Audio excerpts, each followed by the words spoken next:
And good evening, folks, and welcome to tonight's Thursday edition of the Whitfield Report. I'm your host, Sam Whitfield, broadcasting live here from South Florida, here at NGC Studios. And tonight we have a very special guest for you, fine ladies and gentlemen. But before we make the introductions, contact info as usual. You can follow me on Twitter and Instagram at SamW_NGC, hashtag Whitfield Report. You can also follow me on Gab and Parler at Sam Whitfield, Facebook.com/Whitfield Report.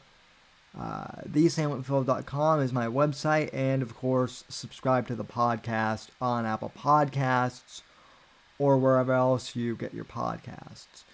My guest this evening is someone you might have heard on the second hour of the Whitfield Report Saturday show.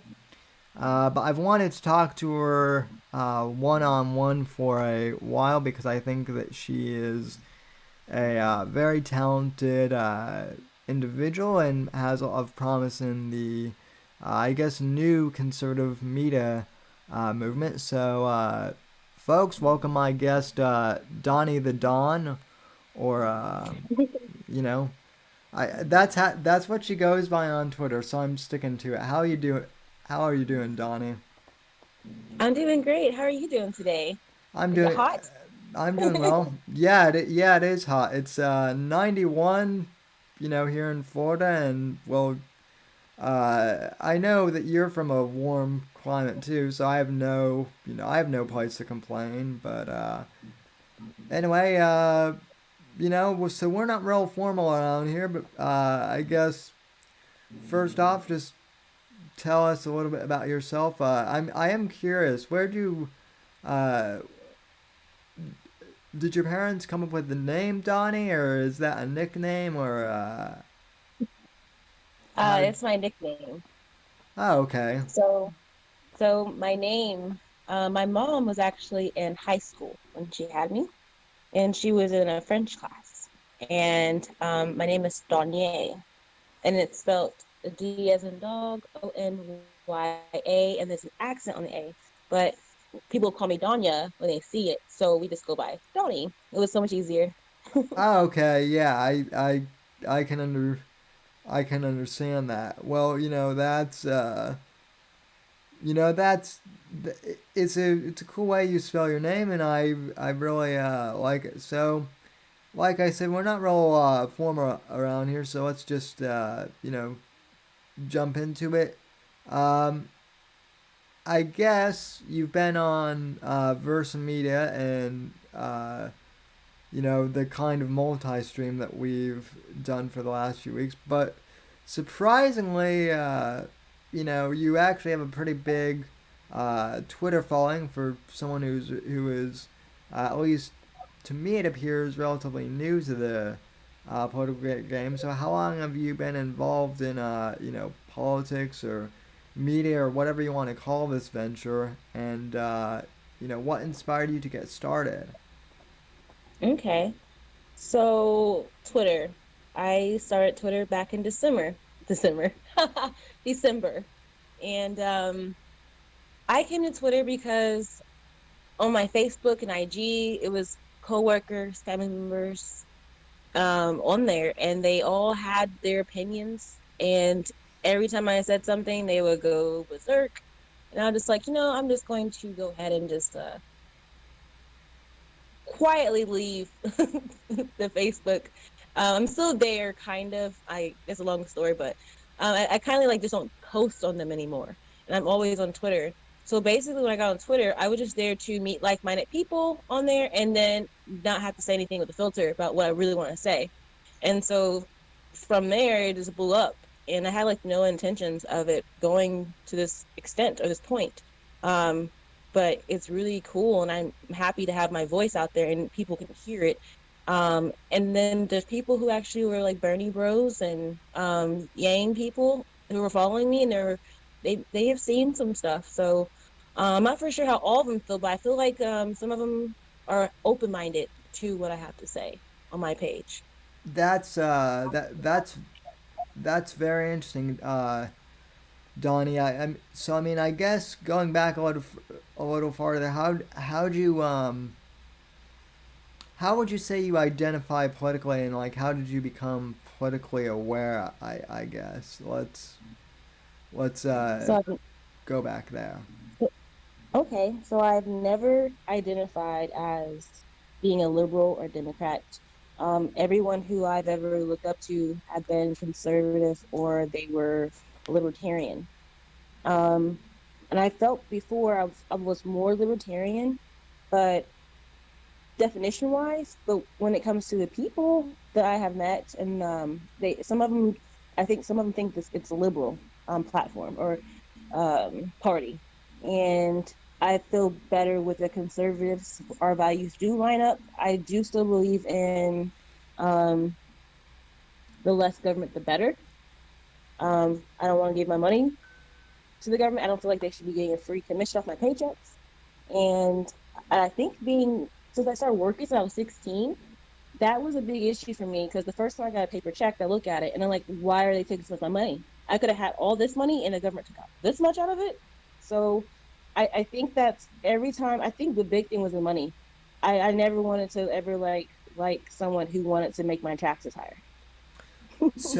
So that's kind of how you got introduced to conservatism then, just kind of that by the hard by the government coming in and snatching your money then.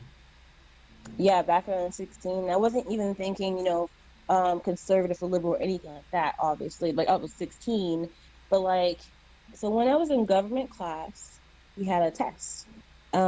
You take the test, answer questions like a personality test, right? Kind of like that. And you would get a score, a percentage on how much of a percentage you're a liberal or was just Democrat in the test, and how was a percentage of being a Republican. So we're all sitting in class, we get a little test back, and everyone's looking around, telling each other the results because we're not like we're in high school, we're not really too worried about it, right? I'm sort of looking at mine, and it was like over 80% Republican, and it wasn't like necessarily I was confused. It was more so like I want to look into this more because I've heard that I'm supposed to be this, but all this happened around the same time too, the paycheck and everything in the government class. So I'm looking, I'm like, people are like, hey, what did you get? I was like, yeah, I'll look into it. I'm not telling you right now. I'm looking into it. Really? And then So I looked into it and I'm like, yeah, this makes sense. Like I read the Bible at a really young age, like the whole thing. I had a common with Bible. So I think a lot of that comes from that too, how I was raised. really, you're one of those people who actually discovered their political identity through one of those political, uh, you know, personality quizzes. Then that's interesting. So Yeah, it didn't define it for me like, oh, this is okay, this test is what I am. It was more so like, oh, let me figure out why, and I figured out why from there, and I'm like, that makes sense. So like I've always liked, Ron Paul wasn't a he was a libertarian, but like he's one of my heroes. He's my one of my favorite. and his son, oh, I love his son too. Like those people, like those are my top people. Like Ted Cruz. I liked Rick Perry. Like I've never had like, oh, this is a Democrat I like. I never had that. really, Hmm. I mean, so I mean, you're also. I mean, I don't want to dox you or anything, but you're obviously, at least from what I can tell, you're from a very conservative part of the country too. Do you think that has anything to do with how you were, influenced? So Well, I'm born and raised. I was born and raised in Indiana, another red state, and I grew up in the country. I think that's a big reason why. I didn't grow up in the. I mean, I was in the city temporarily as a kid, but like most of my time growing up, I grew up in the countries, out in the boondocks, county roads, cornfields, bean fields. I could smell a pig farm. So I think that's another reason I grew up with my parents having guns. My dad hunted. He brought home deer. We ate it. Um, my dad always focus on us being the best we can be, work hard. We're in sports, very competitive. And I had a job early and I like money. Like I was a kid, I used to draw pictures and I used to sell them at the bowling alley, like $15, $20. I was in elementary. People were buying them. And I didn't realize they were drunk. Okay. But I was an entrepreneur as a kid. I used to bake brownies and cookies and have a lemonade stand. I was always about trying to get more money. So I have always liked capitalism. And when I was growing up, it wasn't taught to me as if it was bad. I am 32, by the way. I'm not like, super older or anything. I am 32. Oh wow, you're 32. I thought you were way younger than that for some reason. So, Yeah, I get that a lot in person too. well, I mean, I mean that in the most complimentary way. So, Thanks, I appreciate it.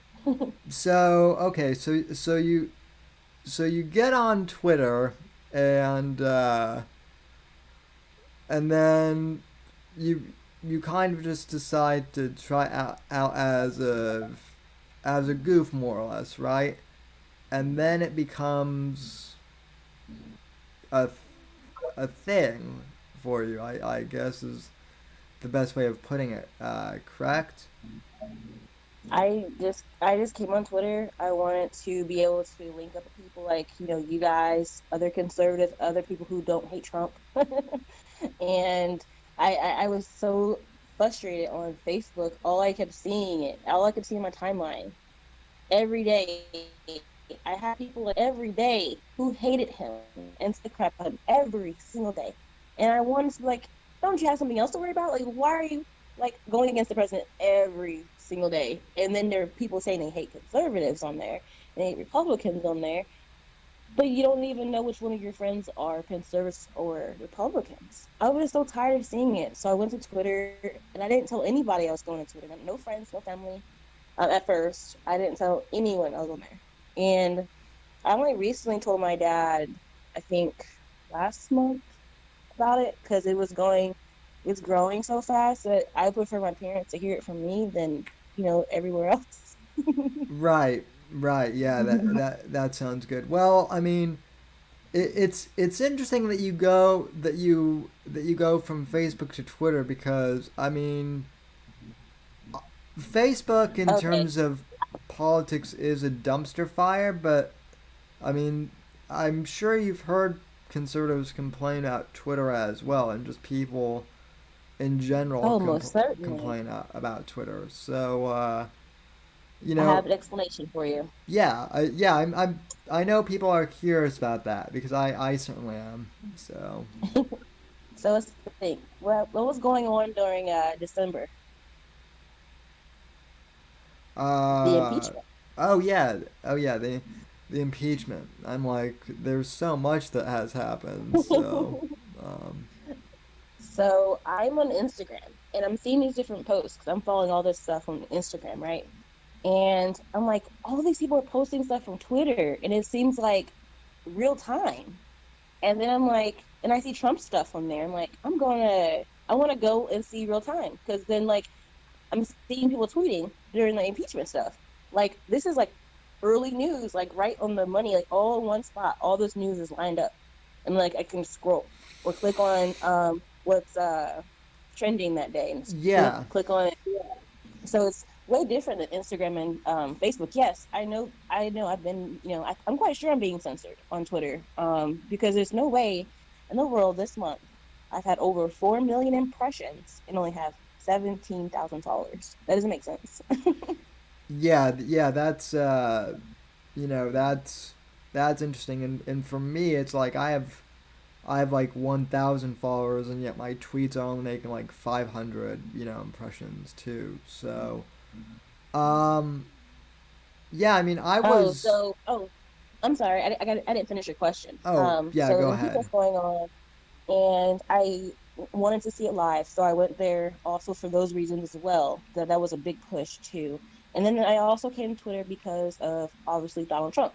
I all these other years I never got on Twitter or had the desire to go on Twitter until Trump was on there. And they need to write Trump a check and stop being mean to him because he brought a lot of people to Twitter.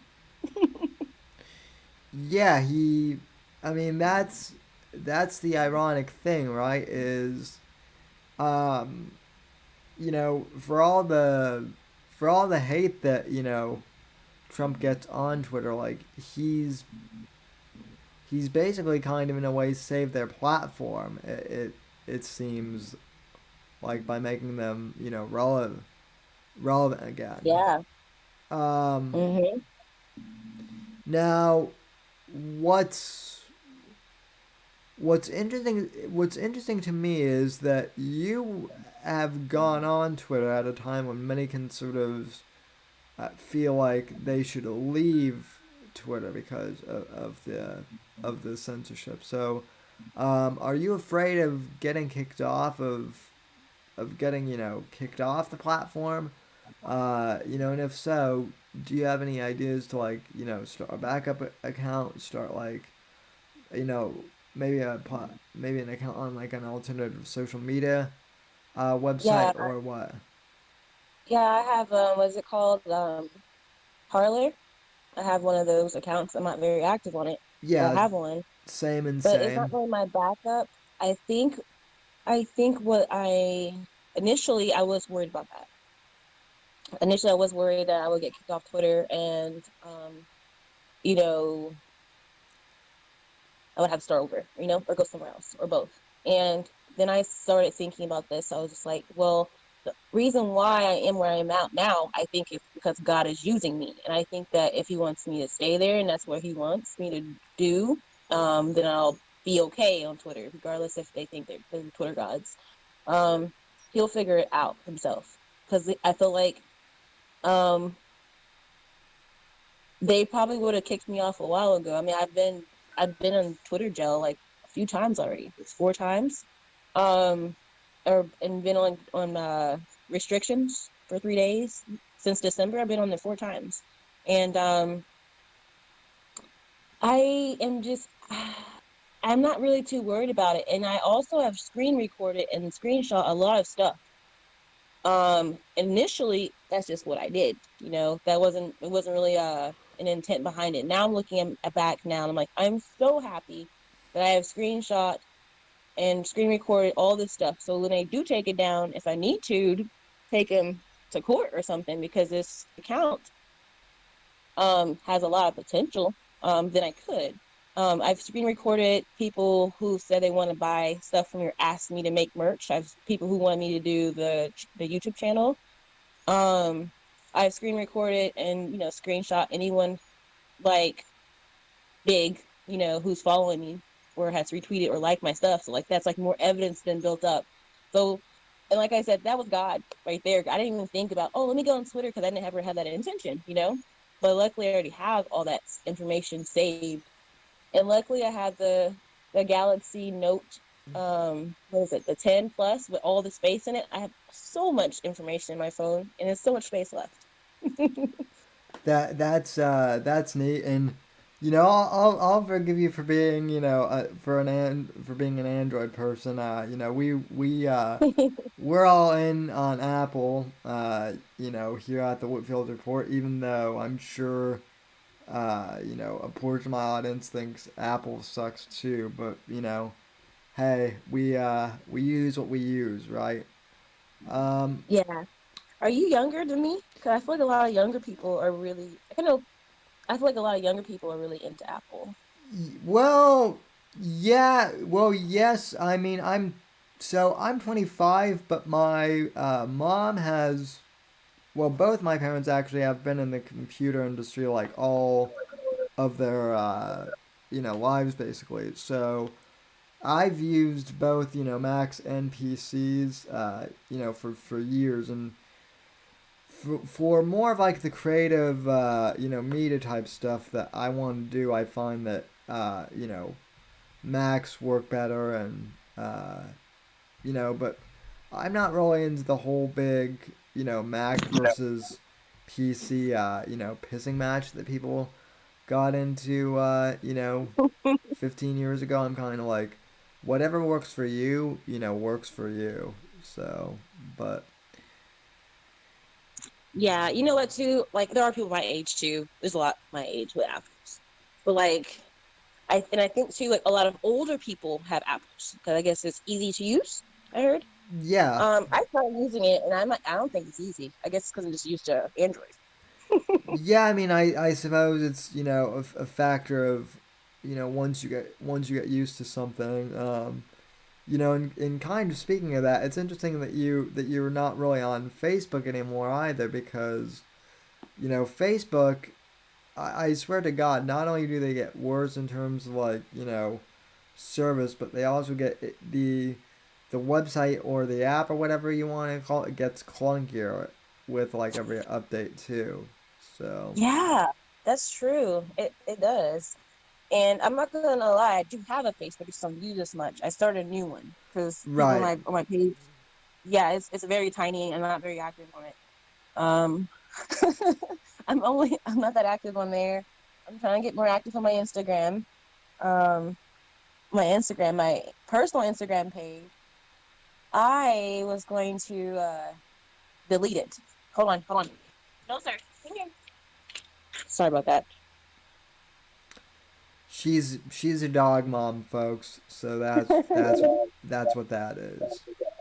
Yes, a 6 weeks going on 7 week old puppy. He's very hyper and he was about to run off the porch, and I'm on the second floor. So, Oh geez. What dog breed by chance? he's a yellow lab mix. Oh, But my favorite. grandpa, yes, they're so cute and they're so like smart. Like they're amazing. His dad's dad was like a red fox lab, so he has that. That's why he has that cool like red color on his fur. Oh yeah, I'm. Well, you had me at lab, so we're best friends now. So I've noticed that you've been tweeting up a storm just in general, but I mean, what topics do you feel you cover most often on Twitter and just in, in general? In general, honestly, I think most of it is.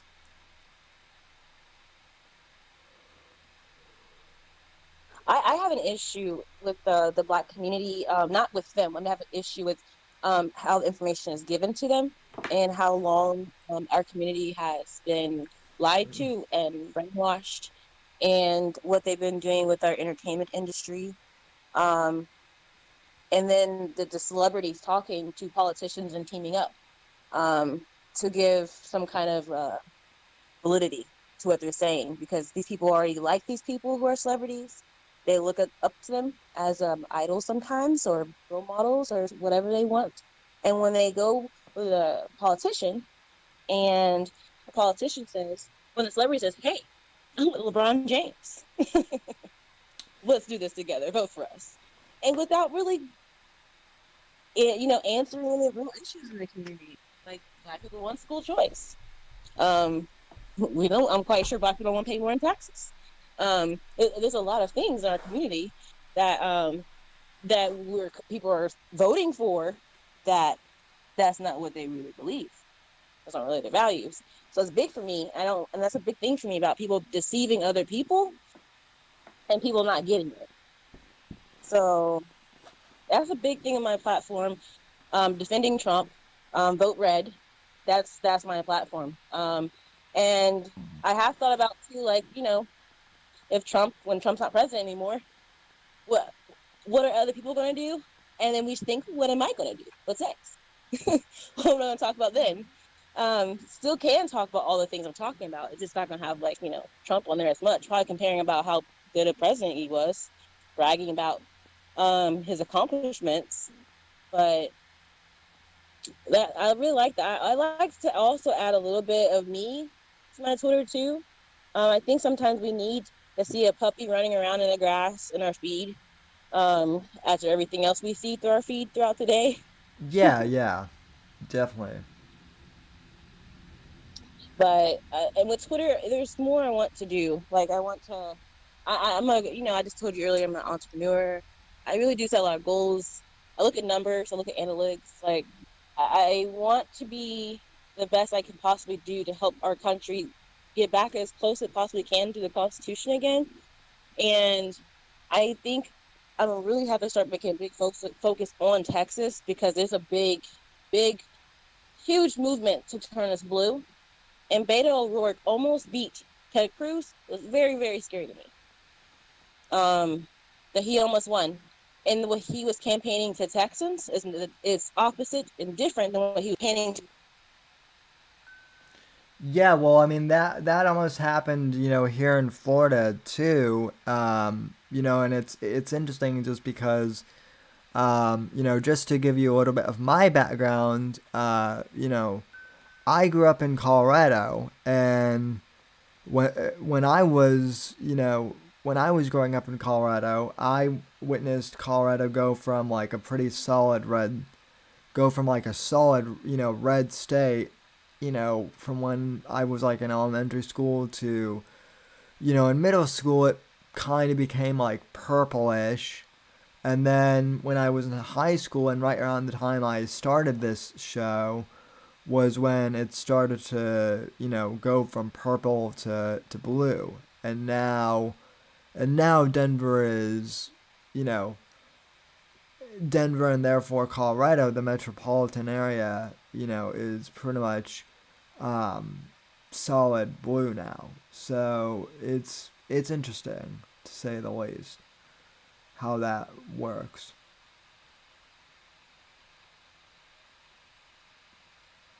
So um,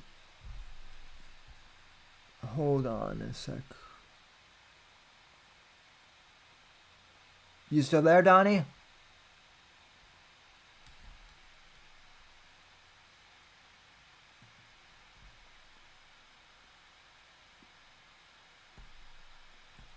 Okay. Hey. Is that better? Oh yeah. I thought we. I I can hear you all the way now.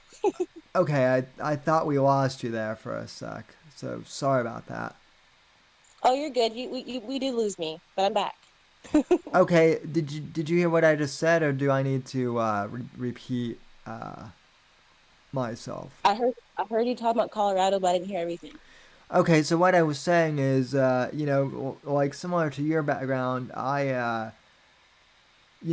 grew up in a different state from where I'm at too. I grew up in Colorado, was born and raised, and when I was a kid, like pretty much all the way out, through elementary school, like Colorado was a pretty red, state. Then once I got into like, middle school or junior high, then Colorado started to go more purple, and by the time I graduated high school, like in 2013, it had gone like full blown, red or full blown blue, I guess. So, Hmm. so you're concerned about like Texas going blue. People always say, oh, Texas will never go blue. Well, they said the same thing about Colorado, years and years and years and years ago, and look at where we're at now. So, I'm not very sure what year it was because I wasn't born here and I don't remember everything I learned when I came here. But Texas wasn't always red either. It used to be blue. right. I mean, it has switched back and forth, on and off Mhm. throughout the throughout the decades. Uh, I saw I saw Texas trending today on Twitter, and I clicked on it. And the first post I see that's the highest up, I shared it, I believe. The guy was talking about getting more people, Hispanics here, so we can have Hispanics in office um, to take over Texas. And it had over 1,000 likes. Like, and I'm like, we keep telling you guys they're doing this. They're going to push this whole melon voting. They're going to have a big focus on Texas. Texas is they got a website to turn Texas. Like I saw it in their links when I was scrolling through their comment section. They're trying very hard to take Texas away from us, and I really need to do more information and stuff and discussions on Texas too, besides just the federal level. because I don't want Texas to turn blue. I I mean, I saw what happened to Dallas. I mean, it's probably been blue, but it's getting worse.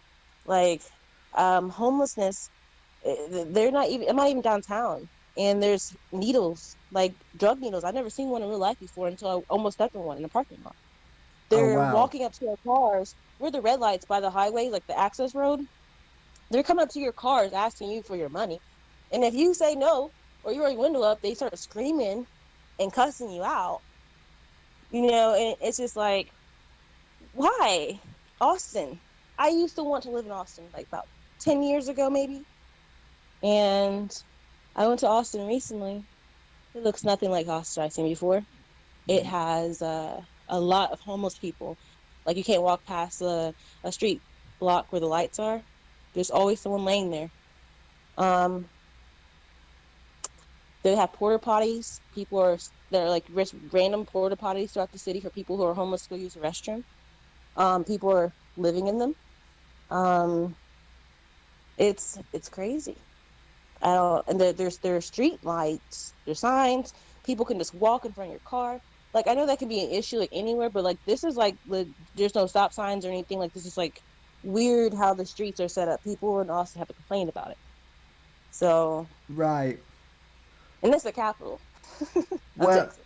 well, and I mean this whole thing with COVID too. I wanted to ask you real quick because I saw Texas trending. I believe it was either yesterday or like early this morning on Twitter. Like the left and the mainstream media were complaining out like Texas like having an increase of like COVID cases, and they were trying to blame Governor Abbott for not like shutting down like in the same way that other states did, and they were also blaming my governor here in Florida, Ron DeSantis. Mm-hmm. I saw that. So like like I'm not one of those people on the right who believes that like COVID was a fake virus or anything. I certainly think it is real, but Yeah, but at the same time, I definitely there's no doubt in my mind that even though it is in fact real, that the left is still using it, as a way to score political points. So, um, yeah. So I mean, Texas is doing more testing, just like the nation is, just more testing. And then we had a bunch of riots in Dallas recently, in other big cities in Texas. There's riots here too, so that could be a part of the equation, which isn't It's not our governor's fault for that, but there's more testing. Just like the country has numbers, like there's more testing going on. So, and then with COVID, I there I don't like it's being used as a political weapon. If we just stick to the science, stick to what's actually going on, there's no financial incentives to say people have COVID or not have COVID. And I'm happy you brought that up too, because one of my group members actually works in that arena. I'm not going to say his name or anything, but he works in the sure, sure. funeral arena. And he said most cases that this come to them, they've been trying to tell them to lie and say it's COVID. And that's in the Dallas area. Wow. So this whole the inflation of these numbers, it's real. The inflation, all this, it's real. And I don't like when things, like I said, I don't like people being deceived. I have a big issue with people lying and deceiving people, and using it for political gain, using it for more money, not just for these hospitals or doctors or anything, but also more money to go to these Democrat cities where they're like, oh, we need more funding, give us this more money, we need this and that, cities and states. They're taking more money too. Yeah. How much more money do you guys need? Like, like zombies or vampires suck people dry over here. What's up? Well, and then, well, and then on top of all this, you have these riots going on, and I mean, I'm sure if I get, I don't want to assume, but if I get shit as a, white guy for, not supporting the movement of Black Lives Matter, like I support let me say this, I support the idea of Black Lives Matter because Black lives do matter. All lives matter. But Mhm. I get like, I get a lot of crap from, like friends from high school, who like message me on Facebook and give me a hard time about it and whatnot. Yeah. Do you have you? I mean, I hate to ask this, but like as a black woman, have you had to deal with the Black Lives Matter crowds like a lot, or um, how? I I did recently. Remind me to tell you what that event was, because I was gonna tell you about how my perspective of the Black Lives Matter campaign and push. I feel like it's people being hoodwinked. It's a scam, and it was made to make money. And when we find out that this money is going to the Act Blue, which is for the Democratic Party, it's like you're raising all this money, saying it and using it, saying that, oh, this police brutality, black people are getting killed, and you're using this to pull on people's emotions so they give you their money during a pandemic. How selfish is that? You're talking about, you guys are on the news talking about, oh, the unemployment rates are this, not the third. They're so low. Oh my gosh, they're terrible. I'm not unemployment rates. Sorry, unemployment rates high. It's terrible. Donald Trump, what are you gonna do? But then, can you give us money for Black Lives Matter, please? You know what I'm saying? So that's how I feel about Black Lives Matter. It's a scam. Just like the guy from what is it, Kenya, who wants to send you some money. So they ask you to send this money first. That's what Black Lives Matter is. It's a scam. Well, and But well, what's bizarre to me, I mean, it's not really bizarre because obviously, if you've studied this, and I'm sure you know this and I know this, but they're well funded by the left, and they're organized. But mhm. it's weird to me that they're now like going after someone in the chat brought up that BLM is going after like Jimmy Kimmel now, and Jimmy Fallon for wearing like blackface like 15 years ago, and like all this. That's Black Lives Matter going after them, going Well, after him. I mean, not directly, but just like the left as a whole, and cancel culture. So, Well, now that we know more, about things that go on more, maybe he's being exiled from the group. Maybe he did something. Maybe they don't want him to be there anymore. Maybe they want to replace him with someone else. And they're using this because it wasn't an issue last year. It wasn't an issue 5 years ago. It wasn't an issue 10 years ago. Why now? well, I And mean, then if you're going to tell like Jimmy Kimmel for that, what about governor of Virginia? Why not him? Why isn't he? Why aren't you going to say anything about him? I think they were going to axe him. I thought, and then for whatever reason they decided not to. I mean, it's weird that we're focusing on like on like eliminating quote unquote racism in television shows now. Yeah. It's just it's And who decides if it's racist? That's a subjective thing. Like, who decides if it's racist? Because someone could say that it was racist for Trump to have the kids during Halloween putting the bricks on the wall, building the wall. People could say that was. I don't find it racist. I thought it was hilarious. Because it's just the kids building a wall on Halloween. It's kind of funny. But who decides what's racist? If the left is going to decide what's racist, everything's racist. yeah. That's also interesting because like now I guess YouTube is like like some group of like black YouTubers recently sued YouTube because I guess they think that YouTube is hiding their visibility, and this is like a very liberal group, but like it might have the the unintended consequence of making, YouTube kind of like free for all of us, to be on there. But I'm not really Yeah, holding my breath. yeah, it's not just conservatives being censored. It's pretty much if we don't like what you're saying too, they're gonna censor you. There's a chick I shared her today, by the way. She's the one who exposed Cardi B for reading a script on the computer screen that the left gave her and her talking points about COVID. Um, she has a YouTube channel. She's not political. She brings it up. She hates Trump. I'm not suggesting anyone go over there because it might not be what you want to see, but she's not monetized. She could be if she wanted to be, but she gets censored bad. Her channels have been taken down multiple times because she has gone against people on the left, and they don't like that. Even though she's not conservative, she's gone against them, so she gets censored.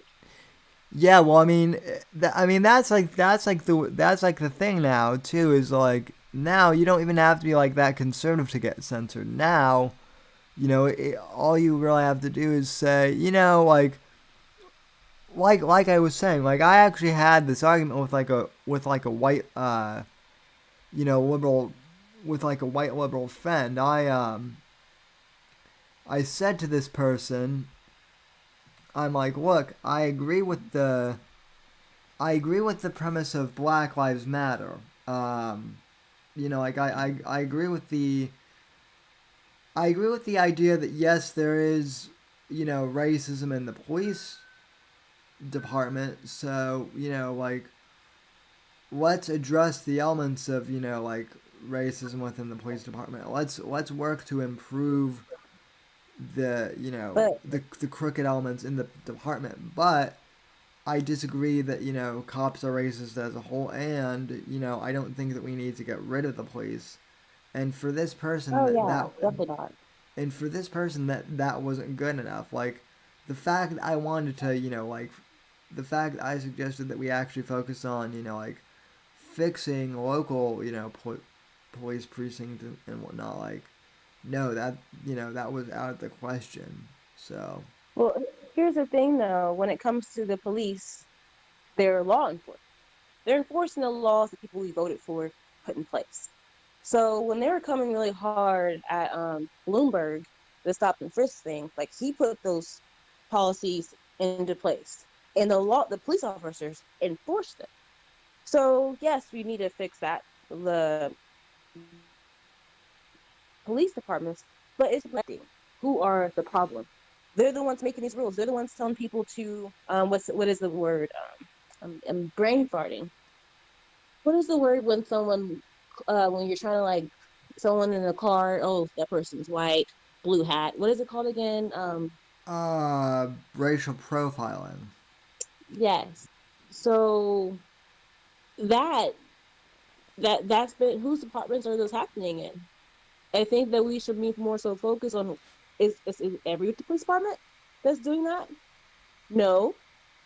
And the ones who are doing it need to be fixed. And while we're at it, we shouldn't be getting tickets and having to pay for seatbelts because that's our choice to put a seatbelt on or not. That's in my opinion. Like them telling you what to do so they can, if they're sitting on the side of the road waiting for you to mess up so they can give you a ticket. I don't like that. I thought they were here to protect and serve. But Right. I I support the police department. I actually have like see them in the store. I say hi, they say hi. There's one in Dallas. He's a marshal though. I say hi to him all the time. I'm like, "What's up, boss man? You're great people. Not all police are bad. Sometimes some bad apples get in there, but you can't blame everyone for a few people's problems, their mistakes, the things that they do. You don't blame every doctor for if someone dies or messes up your surgery and messes you up. Like we don't blame doctors for that. We're not saying, hey, let's not drive cars anymore because there's tons of deaths and accidents, from car accidents and stuff. We're not saying ban all those things. And then people are still we're not saying ban the weight loss drugs and stuff because they don't work, but they still sell them. And they use celebrities too for that. Yeah, it's it's very interesting. Like I was saying, I certainly think that there are things that the police can be reformed. I mean, the one thing I always the one thing I always hear is that like black people are getting pulled over like significantly more than their white counterparts are. And I wanted to ask you not to get like too personal, but have you had like any negative interactions with the police and felt like it was because of your race or something like that? Um, no, I haven't. Hold on. Sorry, I had a cough. No, I haven't. I've been pulled over one, two, 4 times. Um, and I wasn't speeding on any of them, but they weren't rude. One of them was a black cop. He was on a bike and he was sweaty and his bald head was dripping on my clothes. Like, um, no, I haven't had that encounters. Did I want to get pulled over? No, but they weren't being racist towards me. And I've been pulled over in Dallas, in the small cities in between Dallas and Fort Worth. And so that's a lot of different kind of little cities there. So they've been different cities. They haven't been all the same cities. So I don't know. I'm in Texas, in the South. I don't know. I haven't personally experienced it. So And not to be like too much out there, I haven't actually made it public because I want to make sure. But I have a family member that is a cop. So I pray for him and I was worried for him. I called him while the stuff was going on and like these people have families too. Like they're humans just like us. They go home, they have children, they have a wife, they might have pets, they have friends, and then we treat them like this. yeah, And then I had to worry for my own family member, because how people are acting, because what the media is telling them to do. right. Well,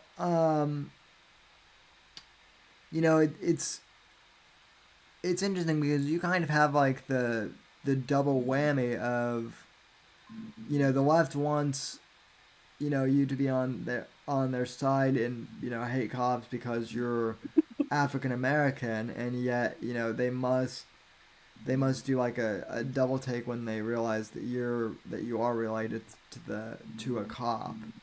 You know Hmm. that must be kind of that must make for interesting conversation. I would imagine. Yeah, I haven't really had any like in-person conversations. Pretty much been my families and friends and stuff who have been around. Because I'm quite sure they don't have a problem with it, because they know that my, family member is a cop because of my family. But I haven't posted or said anything about it on my social media. And I said family member, so we can't figure out which one. But because I'm afraid for his safety. Like, what if someone tries to find out, who this person is, So, Is your family very like politically involved, or are you kind of like the odd man out, so to speak? myself and my younger brother are more so vocal about it. My younger brother like isn't like huge on like social media platforms, but he's very involved. He's been more involved probably like going out and doing things and like being having organization that he's involved with. Other than that, that's me and him. I mean, we talk about it, but that's about it. My Yeah. little sister is learning, so Um.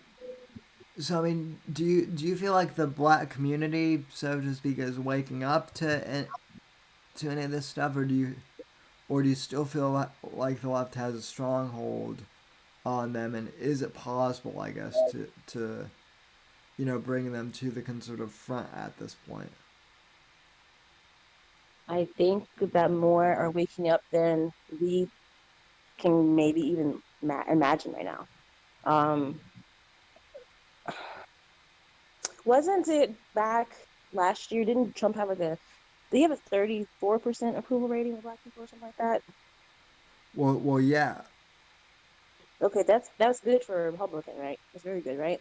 So yeah, this is my another reason. So when Breakfast Club had their video with Biden, remember I told you guys this on the other show? yeah, Um, it had a lot of views and it had a lot of dislikes, more than I thought. A lot, almost. I think the dislikes were almost close to the likes on that one. Now, Breakfast Club also had Angela on too. Did you know that? Angela Staten. oh, She's running for Congress in Georgia. yeah, I saw her ad. I also saw that like there was that Republican who was, running for AOC's old, congressional seat, and I'm not sure how that election went, but I'm certainly curious to find out about that. So, Yeah, I mean, okay. So on those things, I'll get back right back to those. Angela was on there. She did her just she's a black conservative. I'm actually gonna give kudos for them having conservatives on the channel. They had Rush on there too recently. And Angela had that video has a whole lot of likes. It had over 100,000 views, I think, a lot of views. And I'm going through the comment section. They're like, we're about to write her off. But hold up. She's thinking how I think. I'm like scrolling. I'm like, no way. No way. I'm getting all excited. So I'm like, after I saw that, I was like, you know what? During elections this year, it's gonna be insane. I think that number for Black people liking Trump is gonna go up. I really, think, really, yeah. because I'm seeing the opposite on the polls, No, like across the board. So what? man. I'm gonna make a funny joke. Those polls are as reliable as the ones that Cardi B gets on. So no, That they're that lies. that is funny. But yeah, no. So that's interesting though because yeah, yeah. Obviously, I mean the polls the last time said that Trump wouldn't win, but I am curious, like, what is your evidence to, um, you know, like what is your evidence that more black, and African Americans will vote for Trump in the next election? um, One, I'm going off my observation. I'm looking at how many Black people are speaking up. How many more Black people have followed me on Twitter? I'm looking at the Breakfast, not Breakfast Club. There's a thing called Shade Room that is caters to the Black community with entertainment news. And before, I would see so many hateful comments that were extremely racist and evil if they posted anything about Trump. Now that number has gone down. I'm seeing people say, and I'm talking about a lot. I like when I tell you guys, I investigate a lot of stuff. Like I'm looking and seeing what people are saying under stuff. I know there's bots. I know people can lie on those things. But at one point in time, when I would see those posts, it would make me so upset. And I'm saying, what? What is wrong with you guys? What is wrong with you, Shade Room? You're deceiving people. And now they're still doing it. But people in the comments have changed. The discussions have changed. I'm seeing more people who are Black come up and they're like, yes, you're looking at the rallies and stuff. There's more people of color there now. I bet you probably more would go if they felt safe. Yeah, I'm sure. Have you talked to like any undecided voters or anything like that? Like any of your like I know you said you tend to keep your politics online, but like have you talked to any like your in real life friends who are kind of like politically neutral? Because I find that like and this is true for everyone, but I find that it kind of like seeing what the quote unquote moderates think is always a pretty telling indication. So Yeah. Okay. So in person, cool story. The my neighbor who's my friend on there, she was like, hey, let's get on. Twitter together. I'm like, oh, are you sure? Mine's very political. I don't know if you want to do that. And she's like, oh no, I wanna see what you have to say. I'll jump on there. Because she knows I like talking about that stuff. But I guess she didn't realize because she never like sat there and listened to me. She just heard me around other people talking. So she hops on there one day and then she calls me, asks me to go downstairs. I go, hey, what's up? And she goes, Donnie, you're MAGA? And I'm like, yeah, I am. I said, I warned you. And she goes, I mean, there's nothing wrong with that, but I really want to hear your perspective. I want to know like why you support Trump. She goes, I've been going through your feed and looking at people who follow you in the comments, and they're so supportive of you. And she said, and they're all different colors and ages. Like, I want to know more. So sometimes she just wants to sit and talk to me about it. And she's black too, but she's half black. She's black and white. Well, well, that's And good she that. used to hate Trump. Well, that's definitely an improvement. Then, I mean, the fact that she's willing to at least talk to you about. I mean, She volunteered to. On top of that, that's interesting because like I have to tell you, a lot of my friends who were liberal, the ones who at least were willing to like listen to my show and actually like talk to me like one on one and like hear my opinion and actually like discuss things, they've pretty much all gone like for Trump now in 2020. So oh wow, that's awesome. So you're having that experience too. yeah, I mean, and one other thing, I actually did a TikTok video on this today, actually, which I'll upload to YouTube later. But Hey Sam, hold on. Phil, I do not punch babies. Thank you very much. ah, But I can punch a Phil. yeah, Phil, you are not fluffy at all. So He's trolling. you are well. Phil also said I should kneel for Doni, and I'm racist. I mean, you know, No, thank you. listen. I mean, If anybody, I know, like he's his joke, but if anyone kneels to me, it's an insult. That's weird. well, I mean, I can make another joke, but we won't go there. So, I don't know. I think we should go there. I thought you said it wasn't that formal. well, I mean, I was just gonna say the only kneeling I'm doing for Donna is if I end up proposing to her, but like we're not at that level yet. So, but you know, um, but I mean, yeah, I definitely think one thing that I've noticed too is like a lot of people once they find out that I'm a conservative, they're shocked because they're like, "Wait, you're a conservative? You're such a nice guy though." And that's something I got a lot, and it's like, well, conservatives can be nice, too. Like just because we're pro, Second Amendment and and pro Constitution and pro religion doesn't mean that we have to be jerks to people who disagree with us. I mean, like yeah, there are some of the extremists out there, but like generally, I find conservatives in general to be like a lot nicer overall. So Oh yeah. Like think about that. Okay, let's go back to Twitter. Okay. If you look at people's profiles on the left, right? How often do you see their comrades coming out, defending one of each other? Like you don't really see that. Like they'll be on their own. When it's us, people are coming out and saying stuff. They see it if they see the tweet. right, I people have tried to attack me. Oh, I never came back to that point. I'm so sorry. The Black Lives Matter. You said has it affected me personally? Like, has anything happened? I never got back. So I'll use that example then. Um, One night I must have been on some kind of list. I had these people.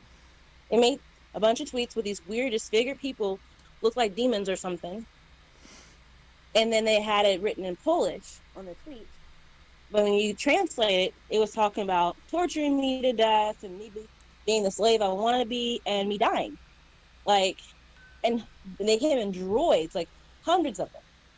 And then guess who was like blocking and reporting them for me too?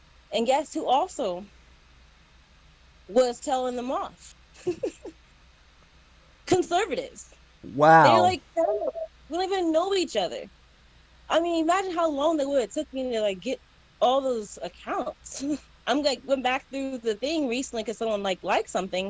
I'm like, oh, I'm seeing all these pages that have been removed from that feed they did to me. So Well, yeah, conservatives, man, most conservatives, mostly everyone, but most are like amazing, caring people, and we get painted not to be so, and we're not cool apparently, but honestly, we're the coolest. I want to hang out with people who do conservative things and like not the other stuff. Like that stuff makes sense. well, I mean, I think that I think that you know, like trying to be cool too now. I mean, like, what is that Right. even really? I mean, it's like it changes, almost week from week. Like, like now rioting and like burning, crap down is considered like edgy and cool. So Right. Apparently it's legal too. yeah, that's crazy, and like that is the one thing is like I'm not saying that the riots are good because they're not obviously, but I do feel like because of the riots, like even my more liberal friends who were like on the fuck Trump and fuck Republicans train, like even just like at the beginning of the year, like they're now saying, okay, you kind of have a point now with the Second Amendment and everything else. So it's And you know, I'm happy that the mainstream media failed at trying to make it out to be us doing those things. That failed. And everyone knows it's them.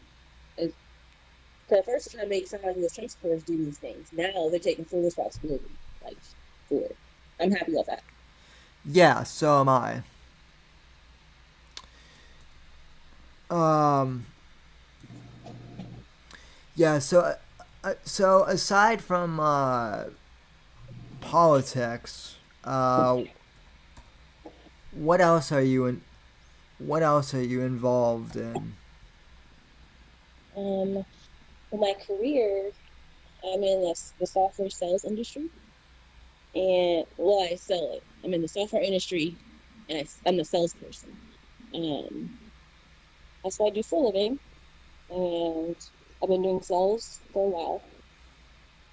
And I have a group in Dallas called the Conservative Sip, and I know that's political still, but I invest time in that a lot of time in that. Actually, we're meeting tomorrow, and we're going to start teaming up with the local Dallas GOP. And I like to work out. I like anime. I love anime actually. It's one of my favorite things. I'm a huge Dragon Ball Z fan, and I don't have any tattoos, but if I did get one, it'll be Dragon Ball Z related. So And so, so you're you're a nerd as well then. I take it. So yeah, I'm a nerd. And I like reading, I like books, I like to write. But I am not into games, like video games. Not that I would never play. It's just something I didn't really get into. I did play them growing up. I beat my cousins in, Mortal Kombat, uh, and Street Fighter and stuff. Like I beat them, and they would get so mad because I didn't know I was doing it. I just like clicking the buttons really fast all around, and I'd win. And I I used to like that stuff, but no, I didn't like that stuff. And I haven't been working on it as much now because of everything going on, moving on the Twitter stuff. But I have a side gig where I will help businesses grow, and also I sell a software, and I can it's a CRM software, customer relationship management software, and it's pretty dope. And that company I resell for was not on that list that gave money to Black Lives Matter, and I love it. That's very cool. So, and then as you mentioned at the beginning of the program, you're a dog mom too. So, Yes, yes. I used to be really really into fitness, like super into it. I'm getting back into it again, but like I used to do. I started doing powerlifting competitions.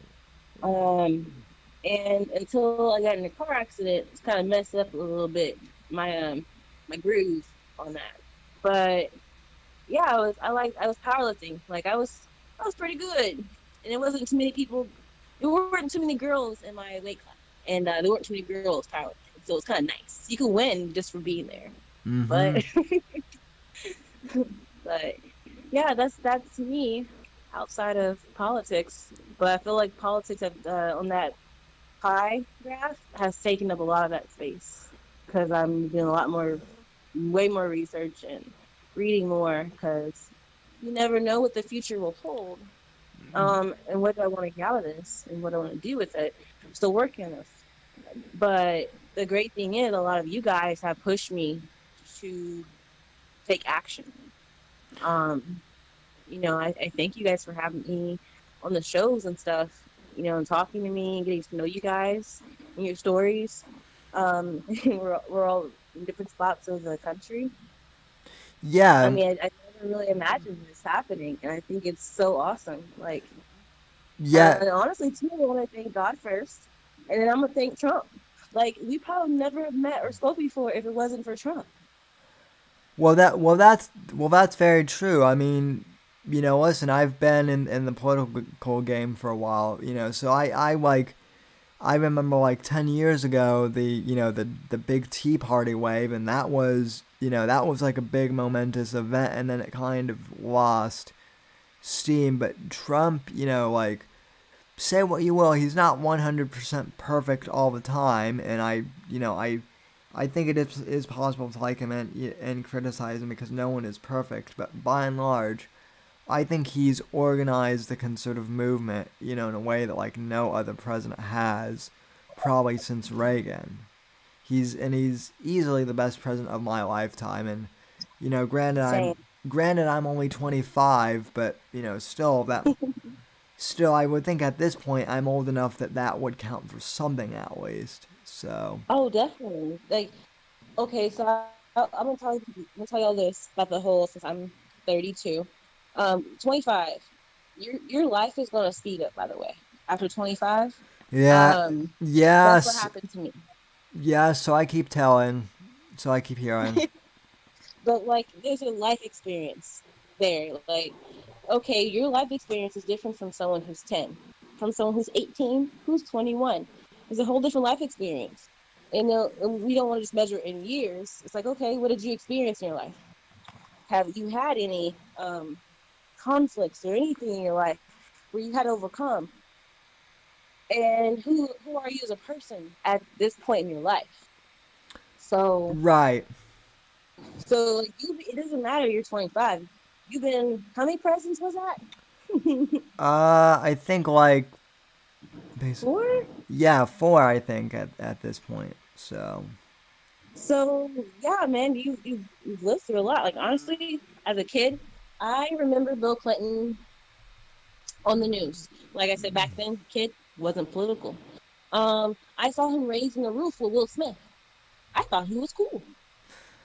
Everyone And then, thought that Bill was cool. And listen, I mean, compared to Hillary, Bill is well, still kind of cool.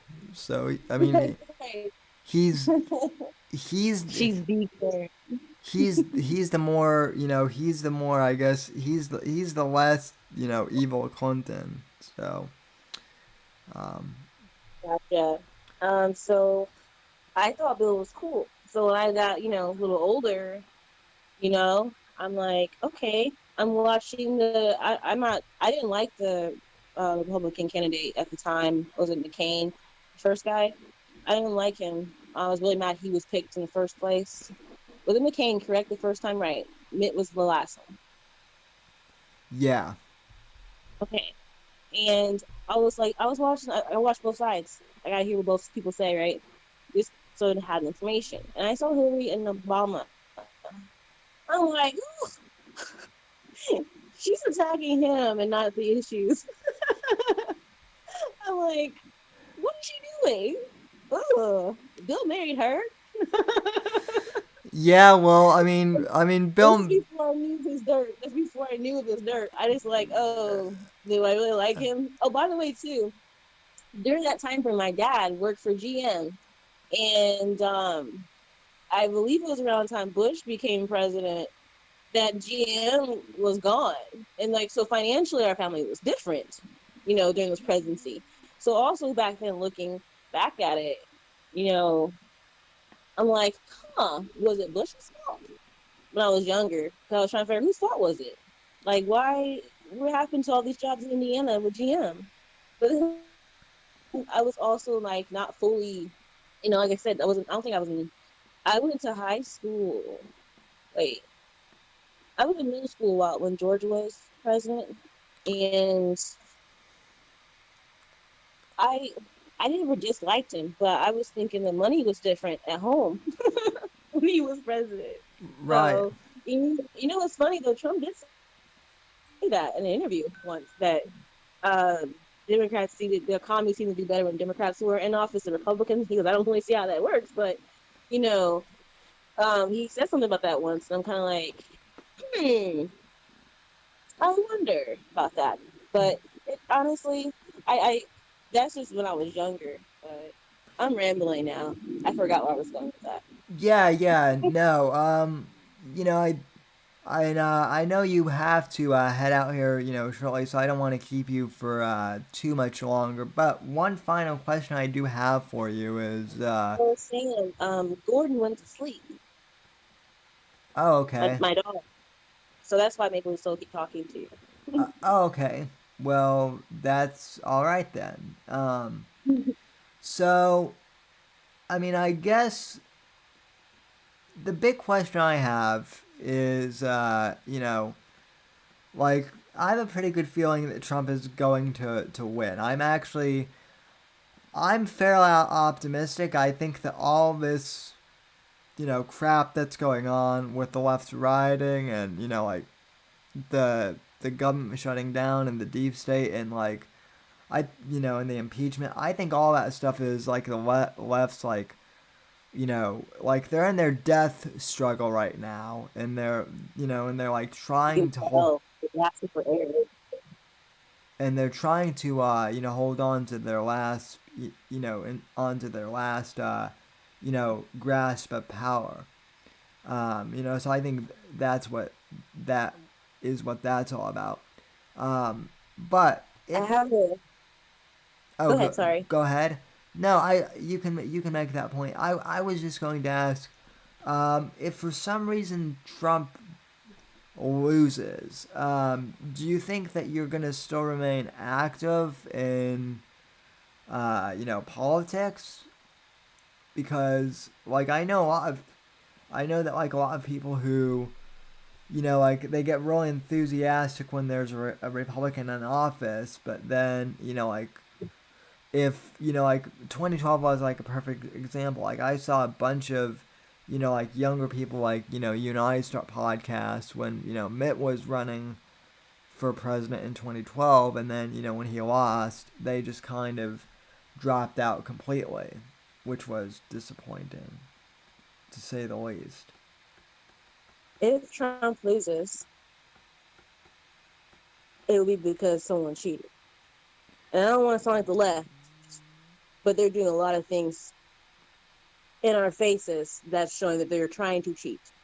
Oh So yeah, I don't think that I don't want to like get any kind of ideas in people's heads, but I'm not sitting down. I'm not going to be saying sitting down. I won't be quiet either about it if he loses because there's no way. that's the correct answer. There, Donnie. Absolutely. So, um, I had the question I was going to ask you at that point. I heard this theory that like a lot of us think that Biden is just, there as a, the puppet, but the actual VP pick is the person they're going to want really to be the president. There's this theory that they want it to be a Susan Rice and Nancy Pelosi, because if Biden's out and then Susan Rice becomes president and then Nancy is the House Speaker, they're the ones in power. That So what do that you think of that theory? that's an interesting theory. I've heard Kamala Harris as being the nominee, and I mean she's basically a female version of Obama in terms of like her radical, views. I mean, like, Yeah, she ran. I believe she ran his campaign before. You know that, right? well, well, yeah. I saw a picture of them together, and I was like, "Why are they together in this picture?" I was curious, so I looked, and she used. I guess I think she led his campaign. She worked his campaign. One of those things. Well. David Axelrod was the campaign manager for that election, but I believe that she worked under Axelrod at the time, if I remember Yeah, correctly. I think that's what that was about. So. and she has a very obscured um background of who she is too, like him, like Obama as well. Um, she, to her face and on TV, she claims she's black, goes to the Breakfast Club and stuff. But when she was brought in, I think she was brought in as the first. Was she the first Indian senator? I feel like she picks what race is more convenient for her.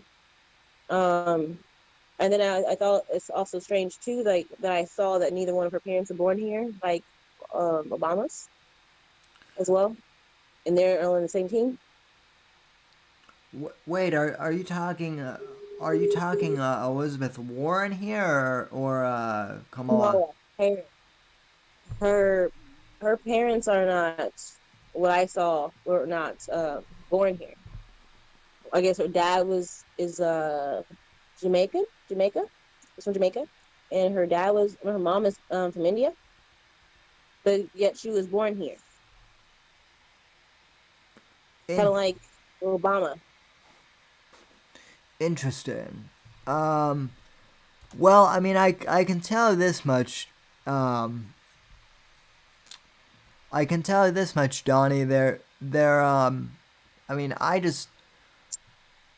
it's weird to me that like even in the polls, which again, as we mentioned earlier in the show, they're not reliable at all.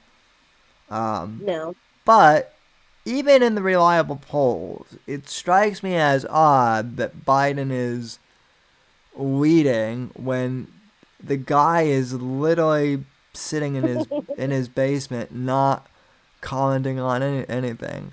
And I mean, I haven't been on Biden's YouTube page, but from what a friend told me, his campaign his campaign spots are so he is so incoherent now that by default, okay, not by like a toggle or anything, but by default the subtitles come on now. oh So wow, yeah, I'm like, like they were joking about us running about like us running a celebrity, playboy for president, right, with Trump. But now they are literally running a dementia patient.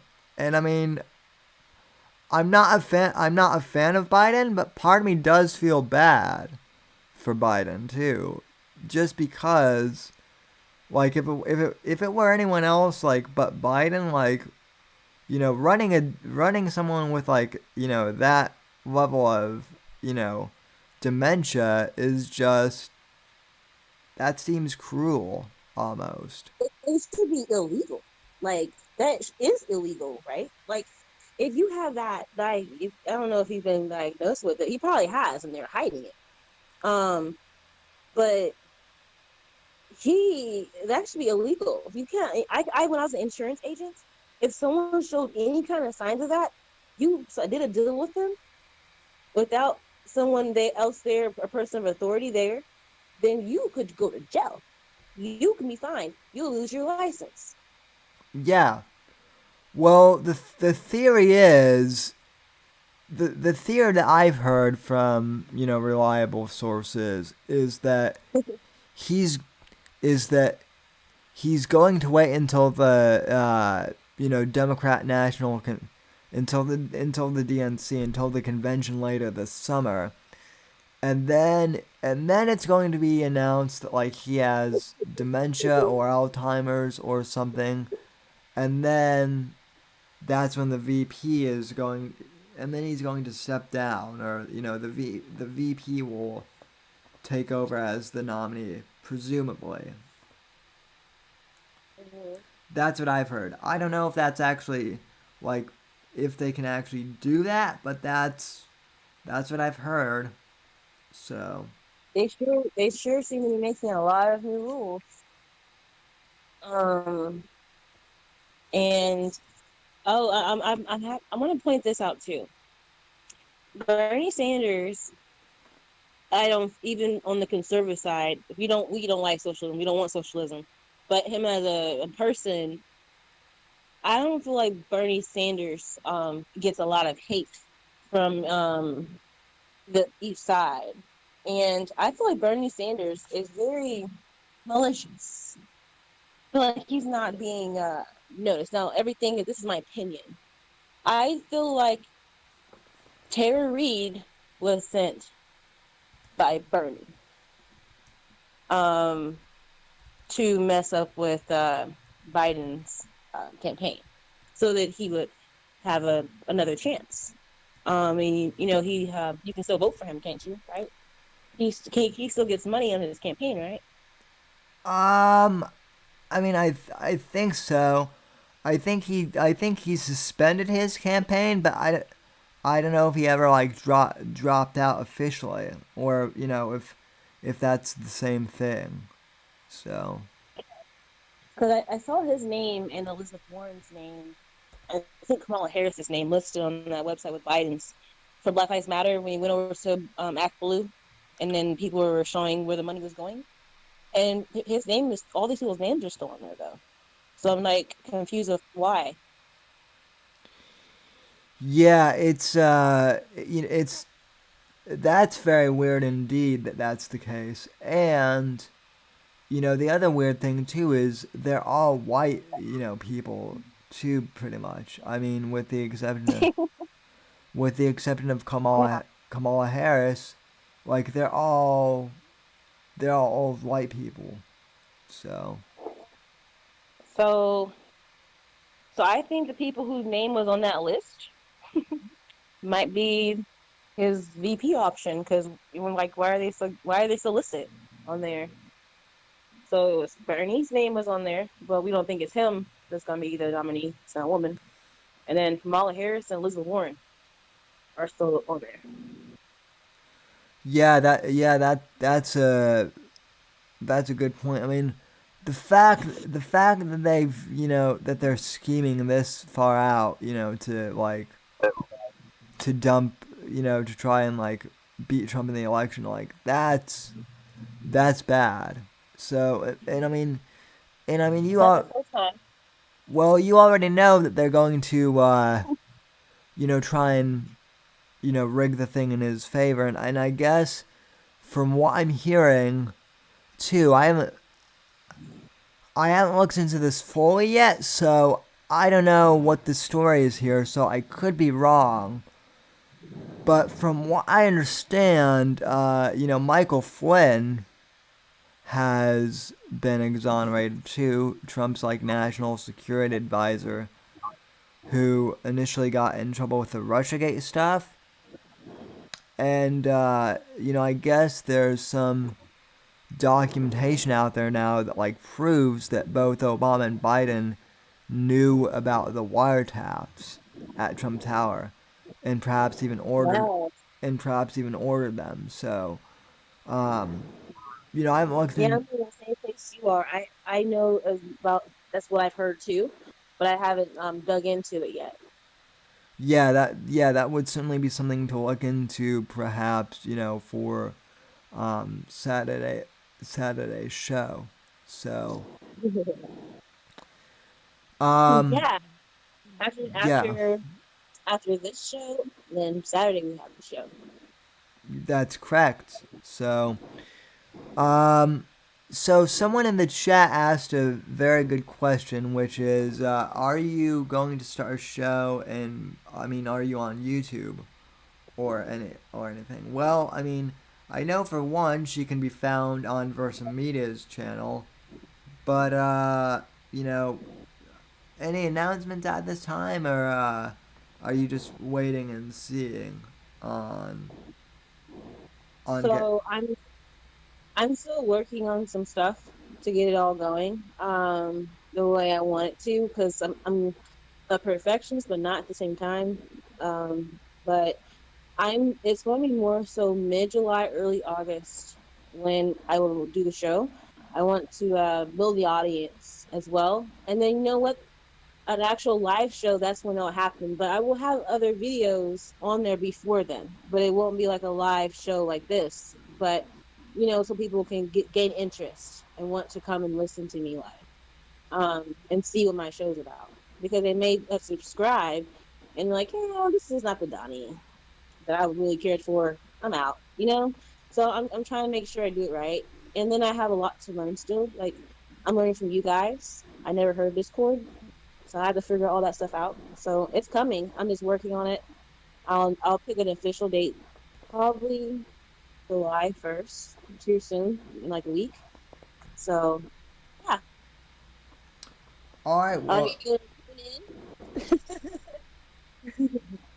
yeah, well, I mean, she's very active on Twitter, folks, and I mean, even if some of you guys are on Twitter, I mean, I'm sure that we'll post like links to her shows in our show notes too once it's up and running.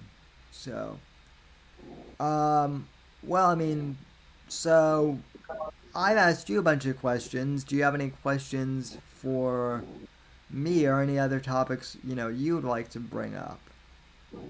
Yeah, I have a question actually. I'm really curious. Like, you've pretty much seen me be in politics for like a long time and been vocal about it for a while.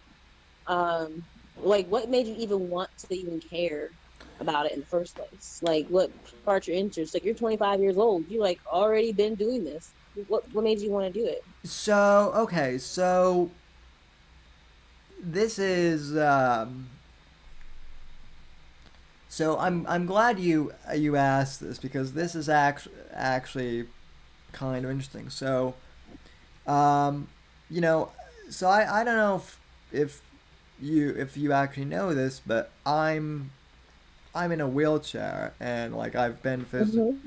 I've been physically disabled my entire life, and I'm not someone who makes like a big deal out of it, but it is what it is. And one thing that I've always tried to be good about is like having a good attitude, and part of that is like I like to think I have like a really good sense of humor. I like to joke around and like have fun, and like I have like a bunch of friends, and like we just talk like random you know stuff and whatever. So around the time that like my friends and I were like in school, getting ready to go into high school, um, I found that um, in school, like I sucked at math, right? I was not good at math, and I was pretty good at like writing and English. Um, but I was really good at like history and current events. So like scholastically, that's kind of I was good at those subjects, and also when I was a kid, my mom would pick me up for like physical therapies and whatnot. After school, and whenever she did that, Rush Limbaugh would be on the radio. So I kind of grew up listening. That's awesome. I'm as I'm what's known as a Rush baby actually. So which you know you might be too. Are your parents conservative? By the way, it's kind of looking like uh, they are, but I don't want to uh, assume. well, I did not know. We never really discussed it before until recently. They're not. My dad, he says he tends to vote more conservative. We had a discussion, but he does not like Trump. And my my mom is also my stepmom. That's who I was raised up my dad with growing up. She's my mom since I was around 5 or 6, I believe. Uh huh. And so she's actually white and she's liberal, very liberal, actually. Oh, so you have to deal with a Karen then. I'm sorry. So, Actually, she's actually very kind of she's a super introvert. She's this me having this discussion with her and my dad was interesting. Um, and my little sister was like, "Oh, I don't." My little sister doesn't like confrontation, and I'm like, "We're just having a discussion, sis. I don't feel any negative emotions. We're just talking." And I learned a lot. And I look at them and I'm like, "You guys did not. You guys raised me like that. This is why I'm like this. Like, I'm confused." But my dad said he tends to vote conservative, but he just doesn't like Trump, and I can totally see that. And then it'd be funny too. People find out like, well, if I keep growing and they know more about me and dig into me more, they're like, "Well, your mom's like, well, of course you're conservative, but she's liberal. What are you talking about?" yeah, well, again, that goes back to, like people making assumptions about, conservatives and whatnot, which is the weirdest thing. But, anyway, so kind of going back to my, story since you asked about that. So I grew up listening to Rush, in the car from my mom. And so like that definitely planted a seed, and I like the idea that he basically just, was like talking to people on the radio and that he was making money doing that. Like that in and of itself like blew me away when I was like, 12 or however old I was at the time. Um, and as I mentioned, like I also like to, joke around and like have, fun, and like, my friends and I would get into trouble, like not, real bad, but we were kind of, mischievous a bit. Um, and so I remember when Obama like ran and like started to, run, like he became a serious contender, and two things happened. One was I remember I had to look up like I remember like I had to look up his voting record for you know for the candidate, and like his senatorial voting record was like all over the place. Like it was not consistent at all. So like no one really knew where he stood on anything, which perplexed me. And I actually brought that up to, someone in the class, and they actually called me a racist for that.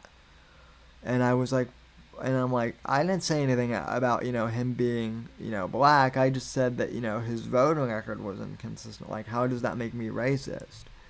So, Right. like that was kind of the first big, warning. And then like the second, Were thing. you in Colorado? Yeah, I was like in eighth grade at the time. I think like seventh or eighth grade. Um, and then the other thing that happened too was like that was when like political correctness like really started to, like take hold, and like everyone had to be sensitive of each other's feelings, quote unquote, and all of that. Well, I remember like I was goofing off like with my, friends, and like we were making like, jokes about how like about how like one of my friends was like retarded, even though he wasn't. He was just like acting like retarded or whatever. Yeah, we said that a Um, lot as kids. and then We said, yeah, well, and then like I made a joke about like me being like like a lazy cripple, whatever. And it was like we were just giving each other crap like guys do. And I remember like one of these other students who was like in like some sort of like later I would find out she was like in like one of these like super like liberal organizing clubs. She was like, oh, Sam, like you shouldn't be so hard on yourself, and you shouldn't disparage yourself like that. Like she was nagging on me for like making a clear and obvious joke about myself, and like trying to make me feel bad, for that. And and like it wasn't appropriate for me to call, my black friend, my black friend, like she wanted me to like use the phrase like, like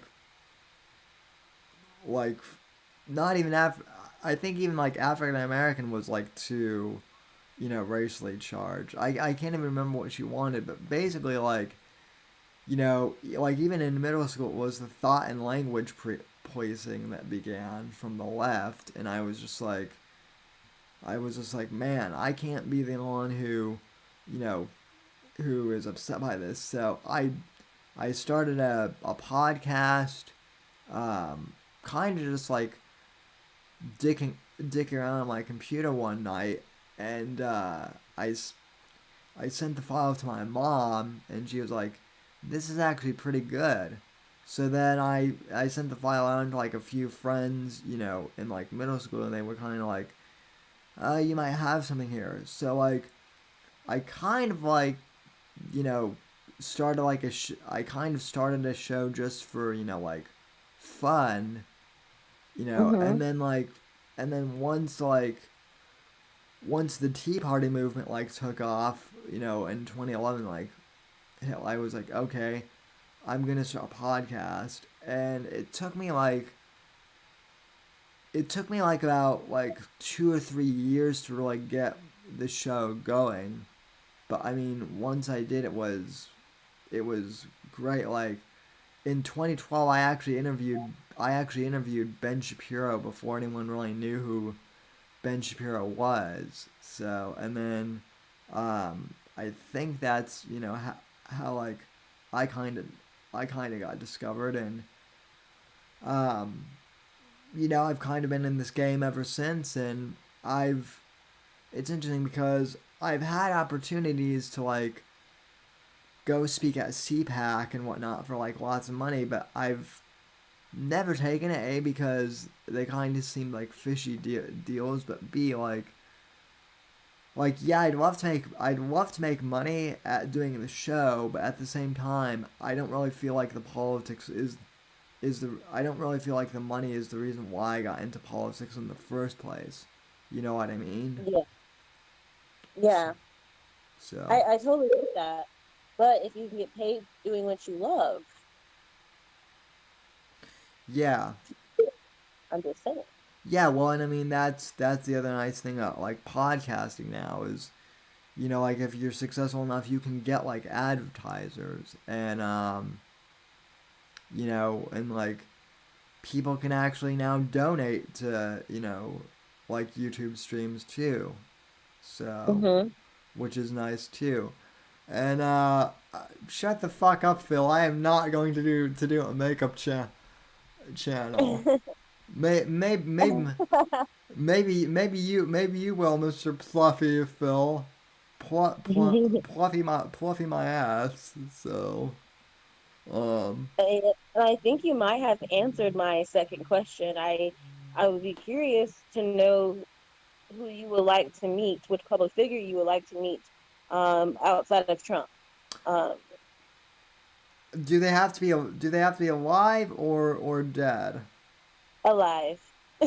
Okay, well, You can tell me if you can tell me the dead one too, but alive is the actual like in real life, alive today.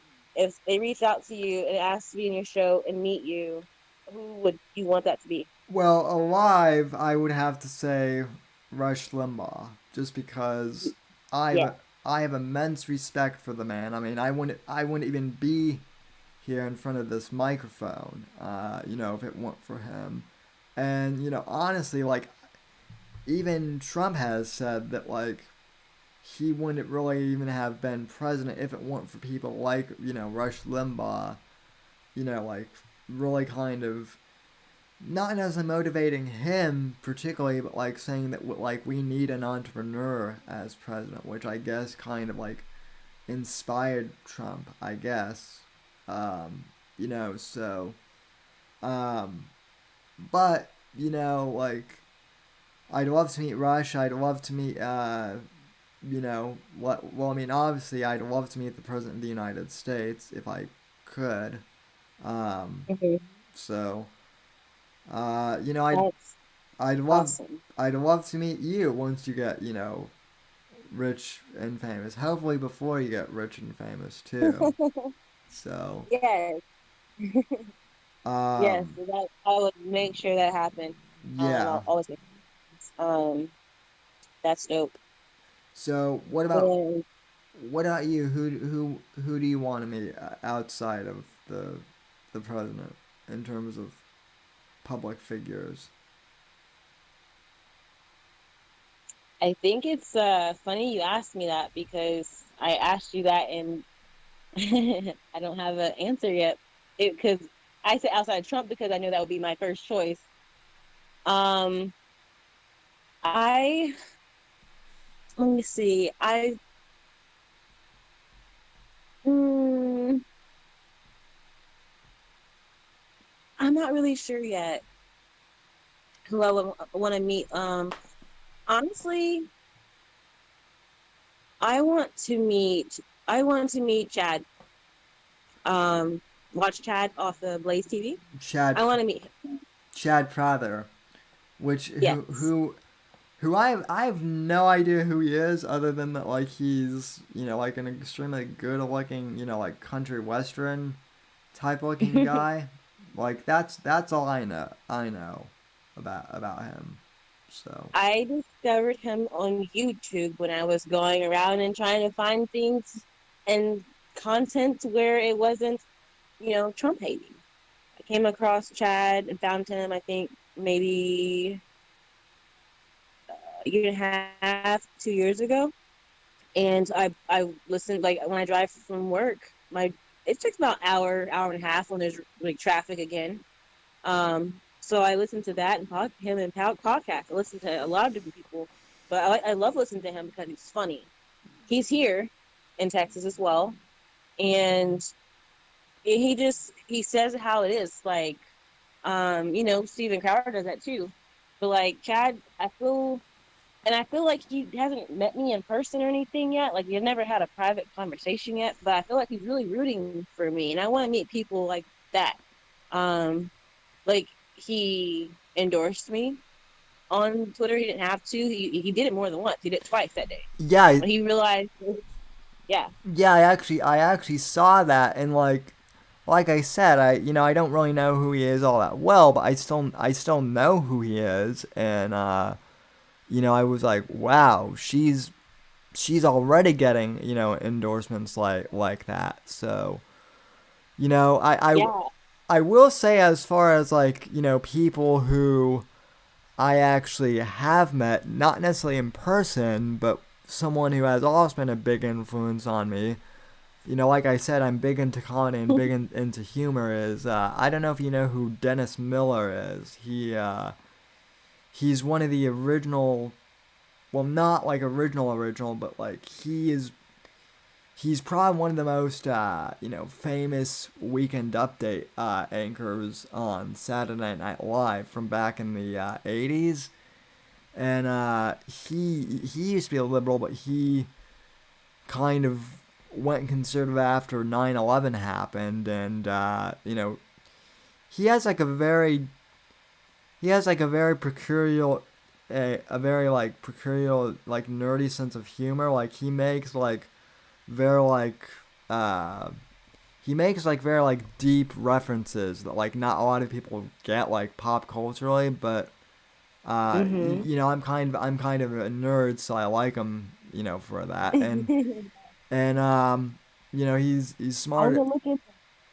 He's smart as hell too. And back when he had his radio show, I used to call in every once in a while, and I would talk with him, and he would let me plug my show. So he's helped me a lot as well. That's So awesome. That um, is so cool. Yes, that would be a great person for you to get to meet in person. yeah. I mean, I can. He was actually on I think Dave Rubin's podcast recently, so I can send you a couple links to that Yes, after please. the show if you're interested. I am. That sounds great. But That'd be great. but yeah, I mean, listen, I always think it's great when I can, you know, one of the reasons why I still love doing podcasting all these years, like I have to be honest, like the politics part of it, especially these days, like really isn't. I don't want to say I hate it, although to be honest, I do somewhat. But the reason why I still like doing the show is because I get to meet people like you and Fluffy Phil, even though he's a dickhead, and Sean and Alex and Apex Gamma, who I've known for for a while now, and like all sorts of other people kind of on the internet, can sort of media community. I mean, it's great. It's the people that I meet that keep me involved in this. So Yes, definitely. And like and I know it's like, oh, so frustrating to see this all the time, but it's addicting too. Because like for me, I'm obsessed about making sure my freedoms are intact, and then it bothers me when people take them away. So it's it can be very stressful sometimes to like think about it sometimes and like, man, is this ever gonna stop? Like, keep seeing all this stuff keep going on, but then it's like, well, how can we make it stop? There's, we need solutions for these problems. well, one thing I've noticed, Donnie, and I don't know how else to describe this, but like as of late, I kind of feel like simultaneously like depressed at like the riots and like COVID and all that stuff. But yet Hmm. I also feel like exhilarated too and like kind of motivated, by like I said, meeting people like you and others. And it's weird because like you wouldn't expect I wouldn't expect to be like feeling those emotions at the same time. But and yet here they are, like, yeah, there's a lot at stake, but I'm also like really excited. So Yeah, I mean, you know, like when they were trying to impeach Trump, and in December, I was fed up. And I'm like, going to Twitter, boom, like they're trying to impeach my president. Like, no. I think it's interesting too. Like I said, that like even more liberal people, like Joe Rogan was originally like a Bernie Sanders guy, right? And yet Yeah. even so, like I like Joe Rogan, like as an interviewer. I think he's great.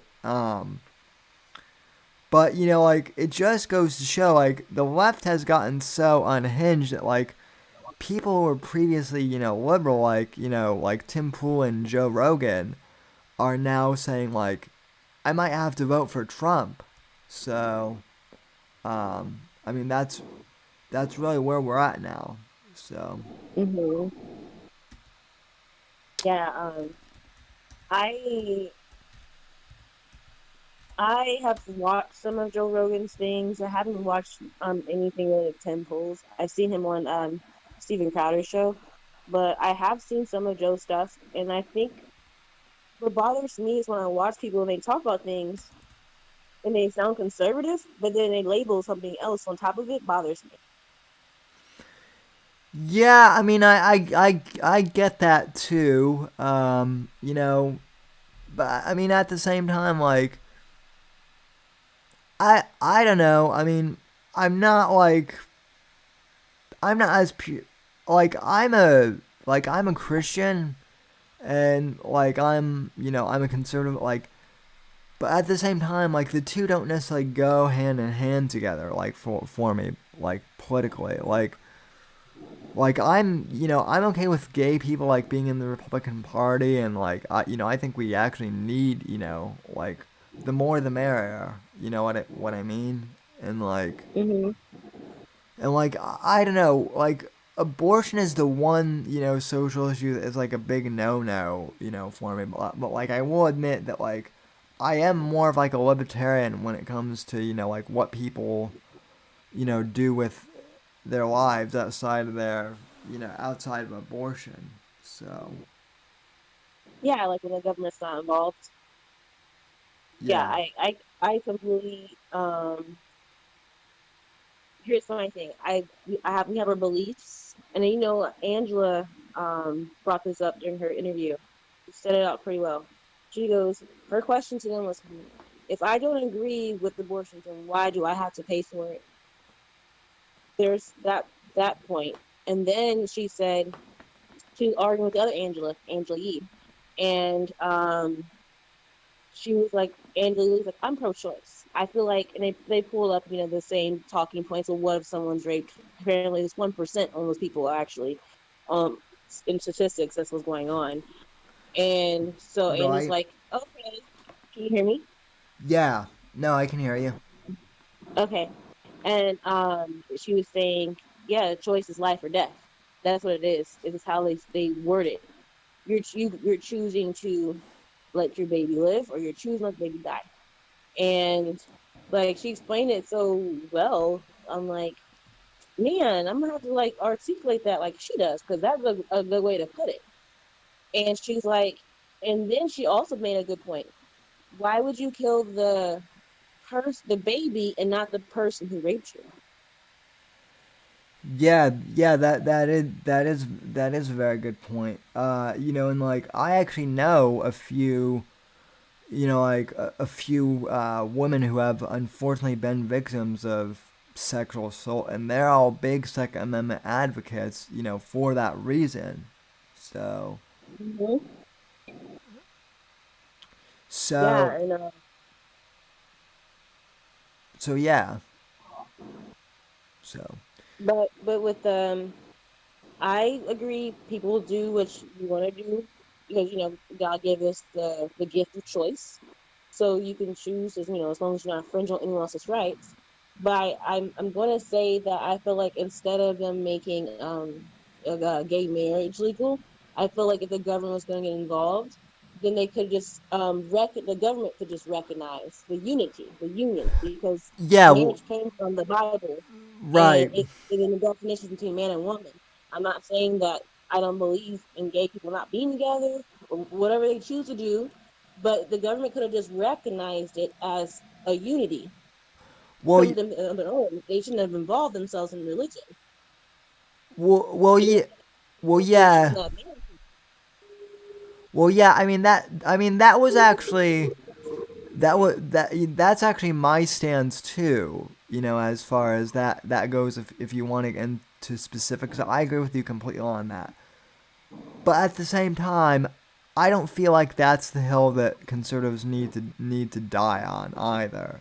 Um, you know, per per se.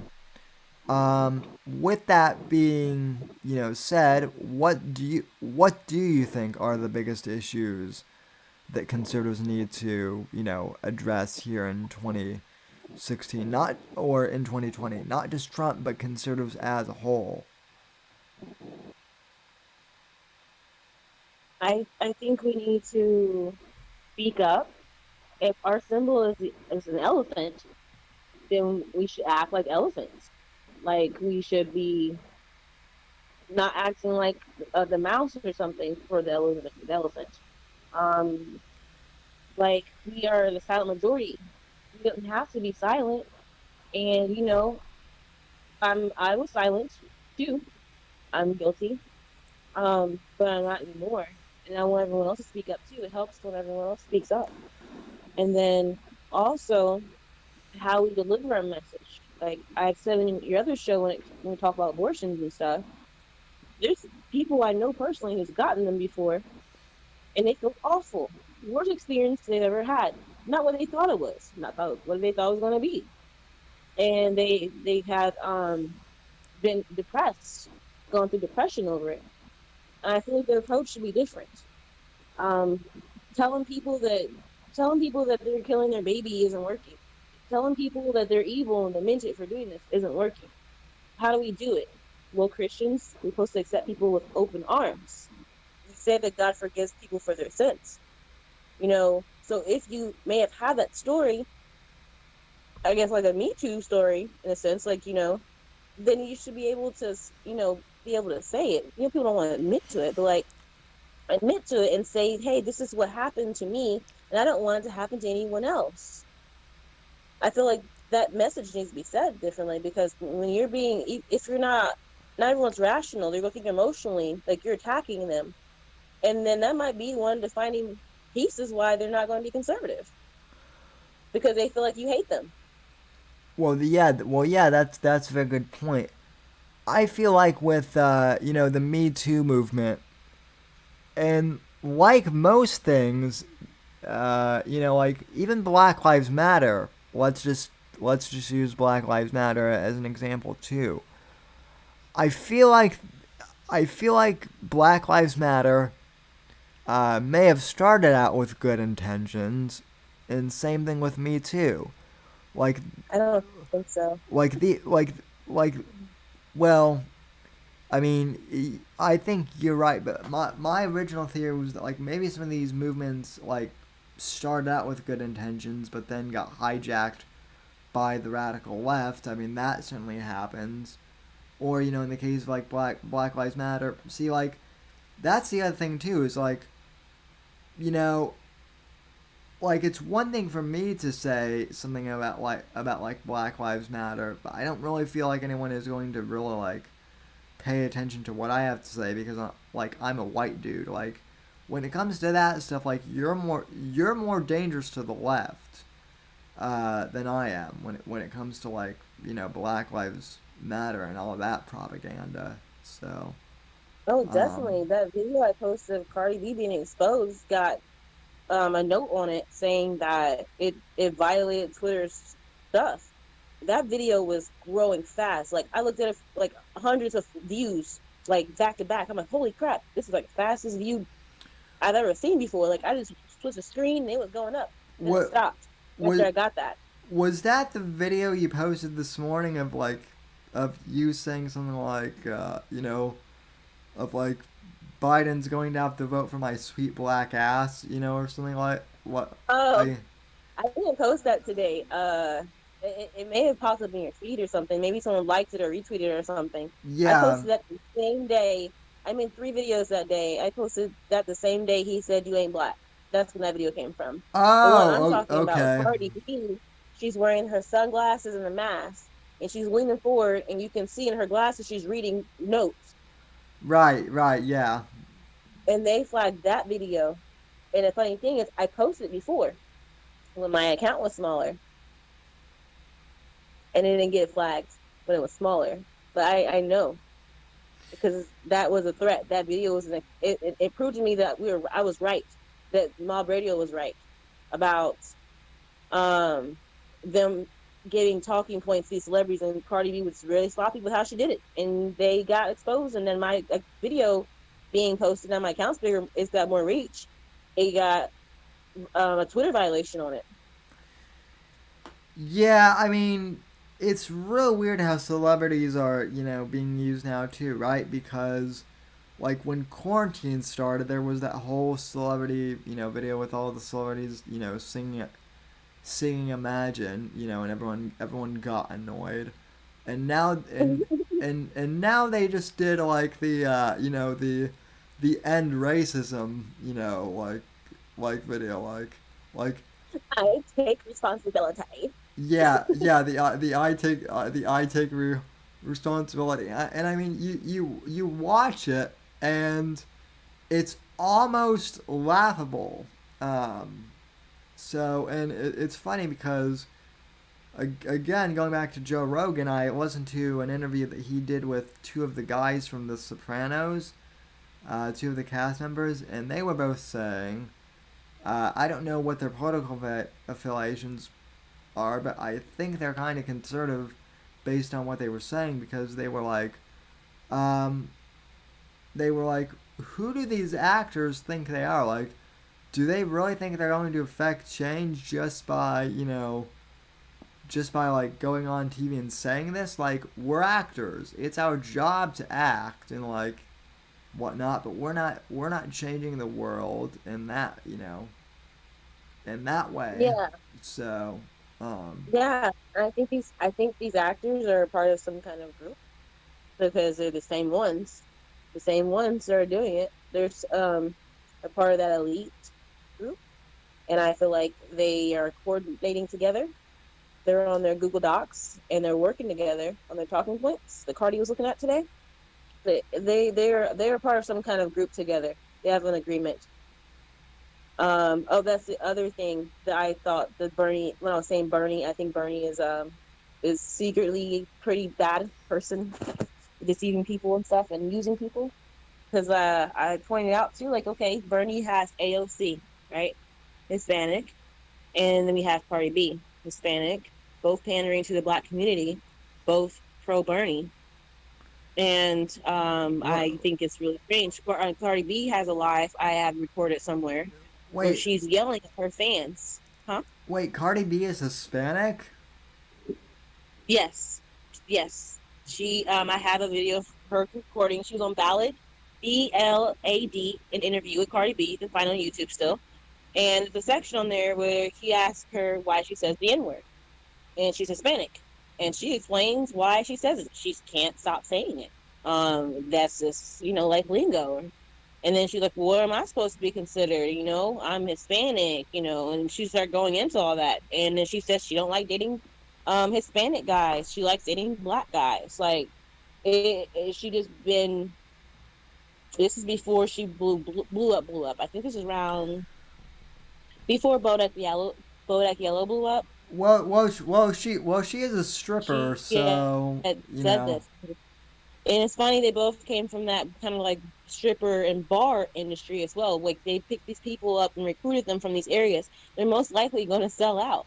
Cardi B was saying she was drugging and robbing men to get studio time. You don't think she's going to take this puppet position? oh Be yeah. famous? She was supposed she was supposed to knock out Nicki Minaj, and they had that Cardi B is the new queen of rap. Cardi B does not write her raps. Nicki Minaj does. Nicki Minaj is very talented. And I think it's so crazy. If Nikki, if you ever hear this, I think you're very talented, but I think that you should know that you have the same thing that happened to you is happening to Trump. I understand that she said that she's not jumping on the Trump hate train, but then she proceeded to praise Obama. Now she's not doing what Cardi's doing, but like they try to get rid of Nikki because Nikki thinks for herself for the most part, it seems. And if you think about it, Nikki was never really a partier in those groups in that crowd. They're probably like, she's up here with us with elite status, and she's not doing the things we want her to do. So they were trying to replace her with Cardi B. And do you see how that worked out? Nikki got 2 number 1s this year, and she doesn't get played on the radio. She's black. She's blackballed or blacklisted, whatever you called it. They do not play her stuff on the radio. If she's featured on someone's song and she's on the end of it, you're not going to hear it on the radio. They cut it off. Interesting. Um, so I mean, I take it then too that you're a hip hop and rap fan then. some. I I like some people in that.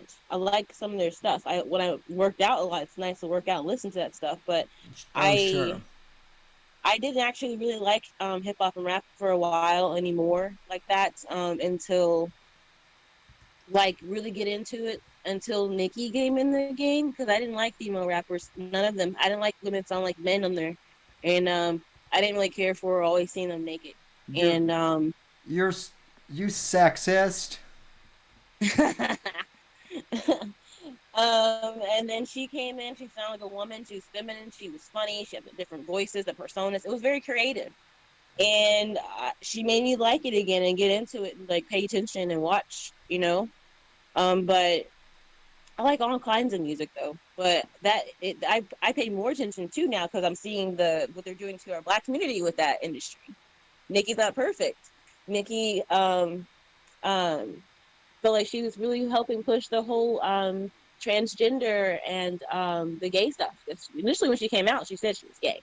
She acted like she was gay at first. Yeah, She, so, but I mean, but her compared to Cardi, they pushed her out for a more extreme, um, radical socialist left agenda. And Cardi was in her car ranting about how dirty New York City was, and they didn't fix the roads. My taxes are high. Cardi, they're Democrat. Why would you be promoting Bernie Sanders if those are your issues and concerns? yeah, yeah. It's really sad what's happened to New York City because I've been there. I've been there 6 times in my entire life. The first time I went was actually right after 9/11, which was interesting in of itself. But my mom grew up in Connecticut in the 70s. Mm. So she and my aunt, when they were teenagers, they used to go into the city all the time. And if you like watch any old movies from like the 70s, or anything that like depict New York, like it's like a dirty like place. Like my mom actually said that like she's kind of surprised that like she and my aunt never got raped or anything like that, just because like it used to be a dirty place. And then like Rudy Giuliani, when he was elected mayor, like he really helped clean that city up and like make it what we see today, like in media. But like I guess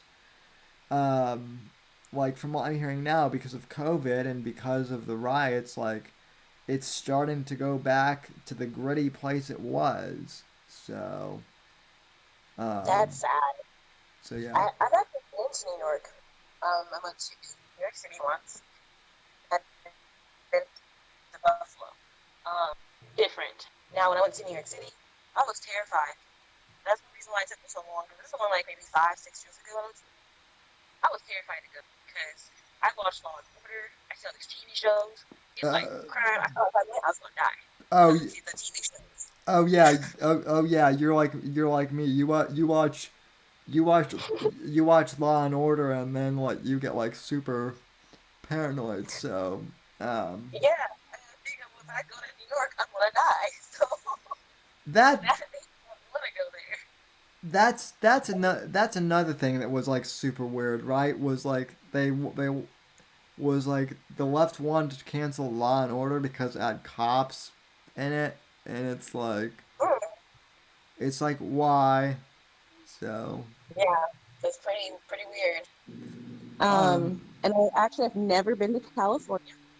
My birth mom actually lives out there, and um, I haven't been there. I have zero desire to go to California. I never have. So, and I've that wasn't because I was scared. It's just, I don't know, I just never really had the desire to go there. I've been to I I went to San Francisco my freshman year of high school, which was like a long time ago, and it was like I thought it was a pretty cool place, but like then I guess that was before like it really got like dirty and whatnot. That was like about like 2009 or so. And then like I guess like my mom took me on like a business trip with her to Los Angeles when I was like a toddler or something like that, but I don't remember that. So Well, I was my mom's stomach before in California. To be fair, I was in her stomach. well I was alive with being in my mom's stomach in well California. well yeah my well yeah so that's a funny thing too because like I always like to say that like I'd love to go to Europe but I've never been and my mom always likes to joke that oh that's not true your father and I went to Europe when I was pregnant with you I'm so happy about that. I actually never used to. I didn't really used to have the desire to really want to leave the country. I've never left, and definitely right now I don't want to. Um, no there's been so many places in this country that I haven't even been in yet. And you it's know what?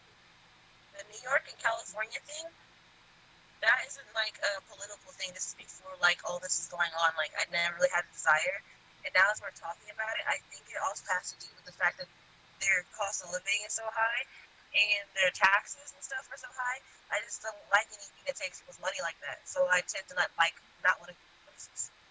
So I think it might have been the main reason why I never wanted to go to California. yeah. Well, listen, I mean, California is like a beautiful state, but no one can afford to live there, anymore like legitimately unless you're homeless like Mm-hmm. you either have to be extremely poor or extremely rich to live there. And like so I mean it's basically people call it California and that's basically what it is now. So Yeah, I have a question. go How do homeless people vote? how do what Homeless people vote. How well can they? They can't. They have to register and like where they live, the residence and everything, and have to show evidence of where they live. So how can a homeless person who doesn't have residence vote? If they that's particularly why the Democrats want to get rid of voter ID now is so that you don't is so that you don't have to live anywhere or have any ID to vote. So gotcha, that makes sense. Because they probably like saying, "Hey, we're gonna get not homeless people vote for us. We're gonna make sure you're able to." yeah. Because Also in the chat, Near who is from NYC, he's a good friend of the show. Says Spanish people get an N word pass in an NYC. So you know, they get like inward pass in NYC. yeah, I guess Spanish people do. So I In mean, general, they get to like not just there. It seems like any of them are allowed to say it for some reason, and then not get it. And then like people who are like, if you're not white, people are okay with you saying it for some reason. what what's weird is that like I've I've actually been called that like affectionately, but like by my black by like my black friend. Like I can't even say the word right now because I would get flagged right by YouTube probably. But they say it Yeah, like but they say it with like hard R and everything, and like I'm always just like it's called a hard R. That's weird. yeah I and had it with the A at the end when they like a friendship. The intent is like you're my brother, you're my friend, but yeah I mean but it's I hard R. It's weird. yeah well I mean it is weird so I mean yeah I mean and like that's the other thing is like I don't really like hop either. I mean I like some old school rap, but I don't like the new like gangster rap that's out there now. And because of that like apparently I don't appreciate black culture. despite the fact that I love jazz, like that's my favorite genre of music and whatnot. So it's just, I mean, But it's not good culture. It's not like culture. It's not a culture like that music genre. What they talk about, it's not something to be to praise. What do they talk about in those songs? You right. know, that's not something like that should be praised.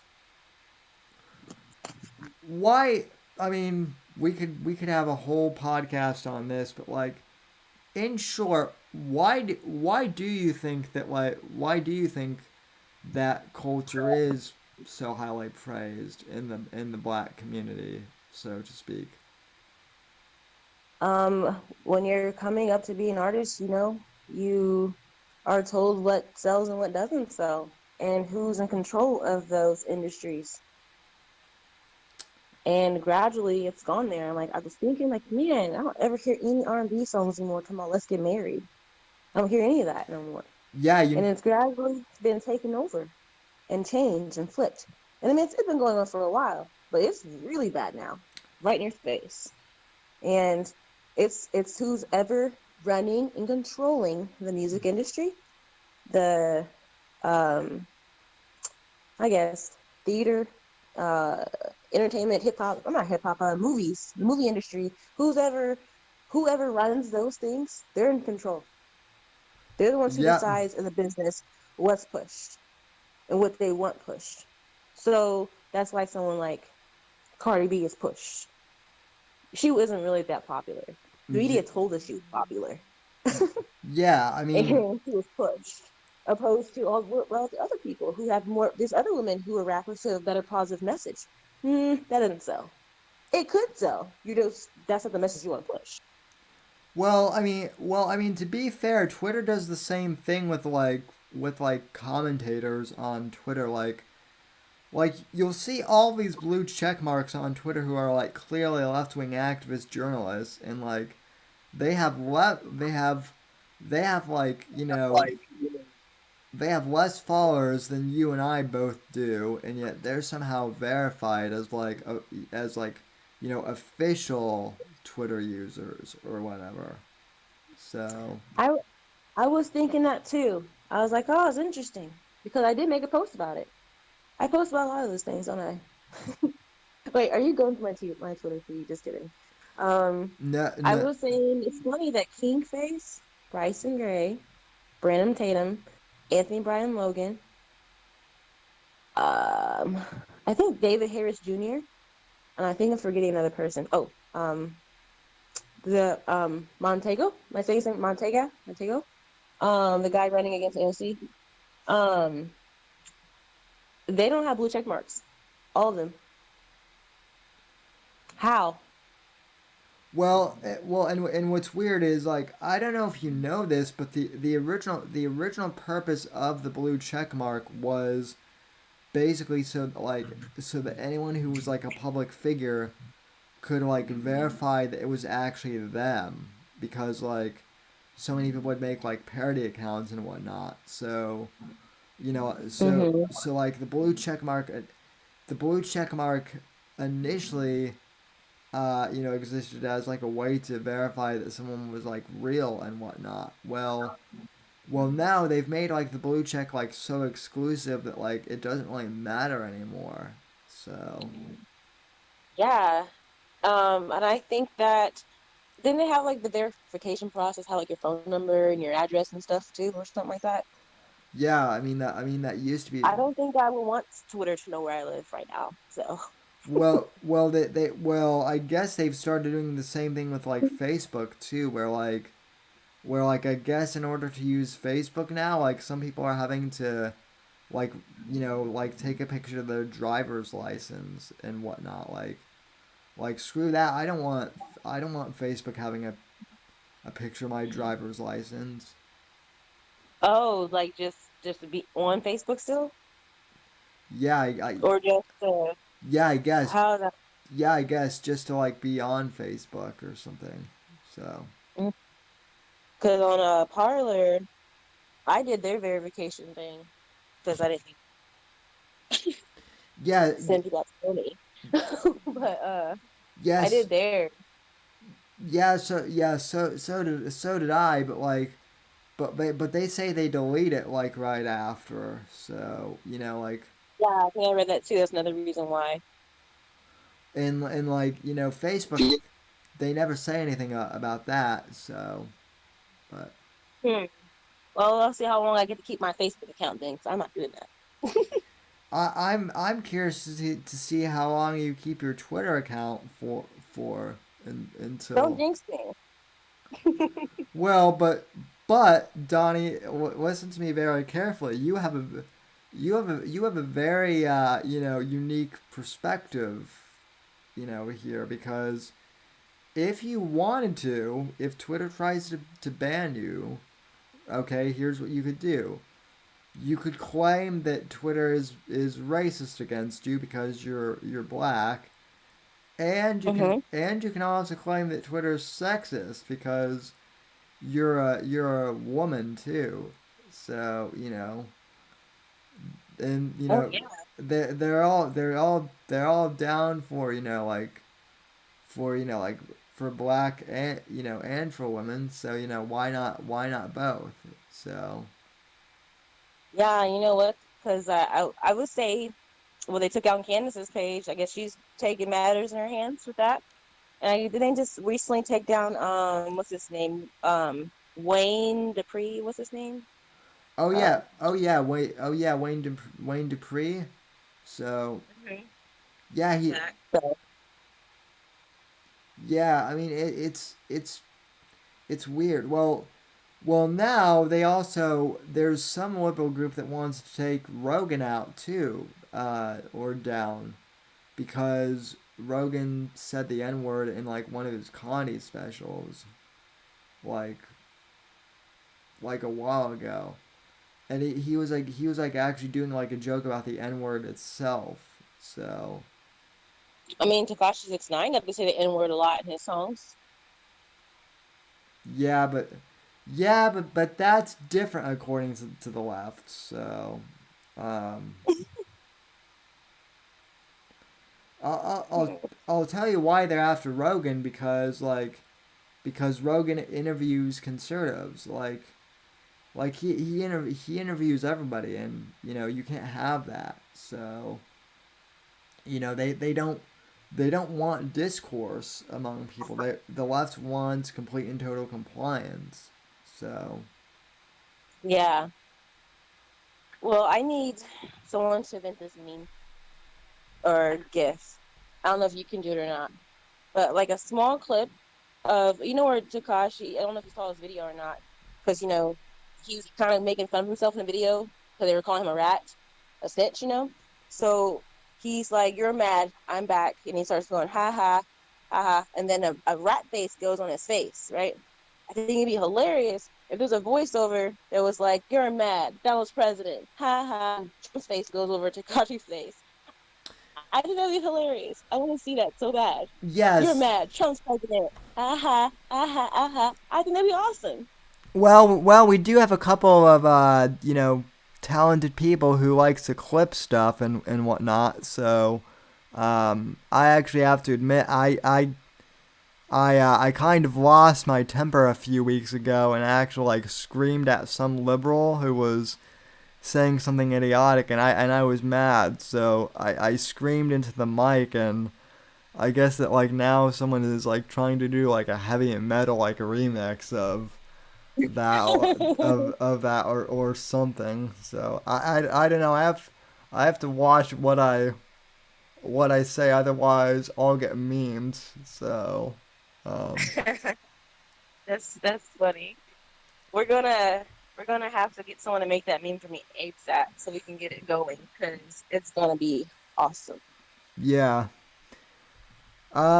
Now I do have one kind of fun question. How many guys do you have hitting on you on Twitter at any given time? Has that happened to you yet?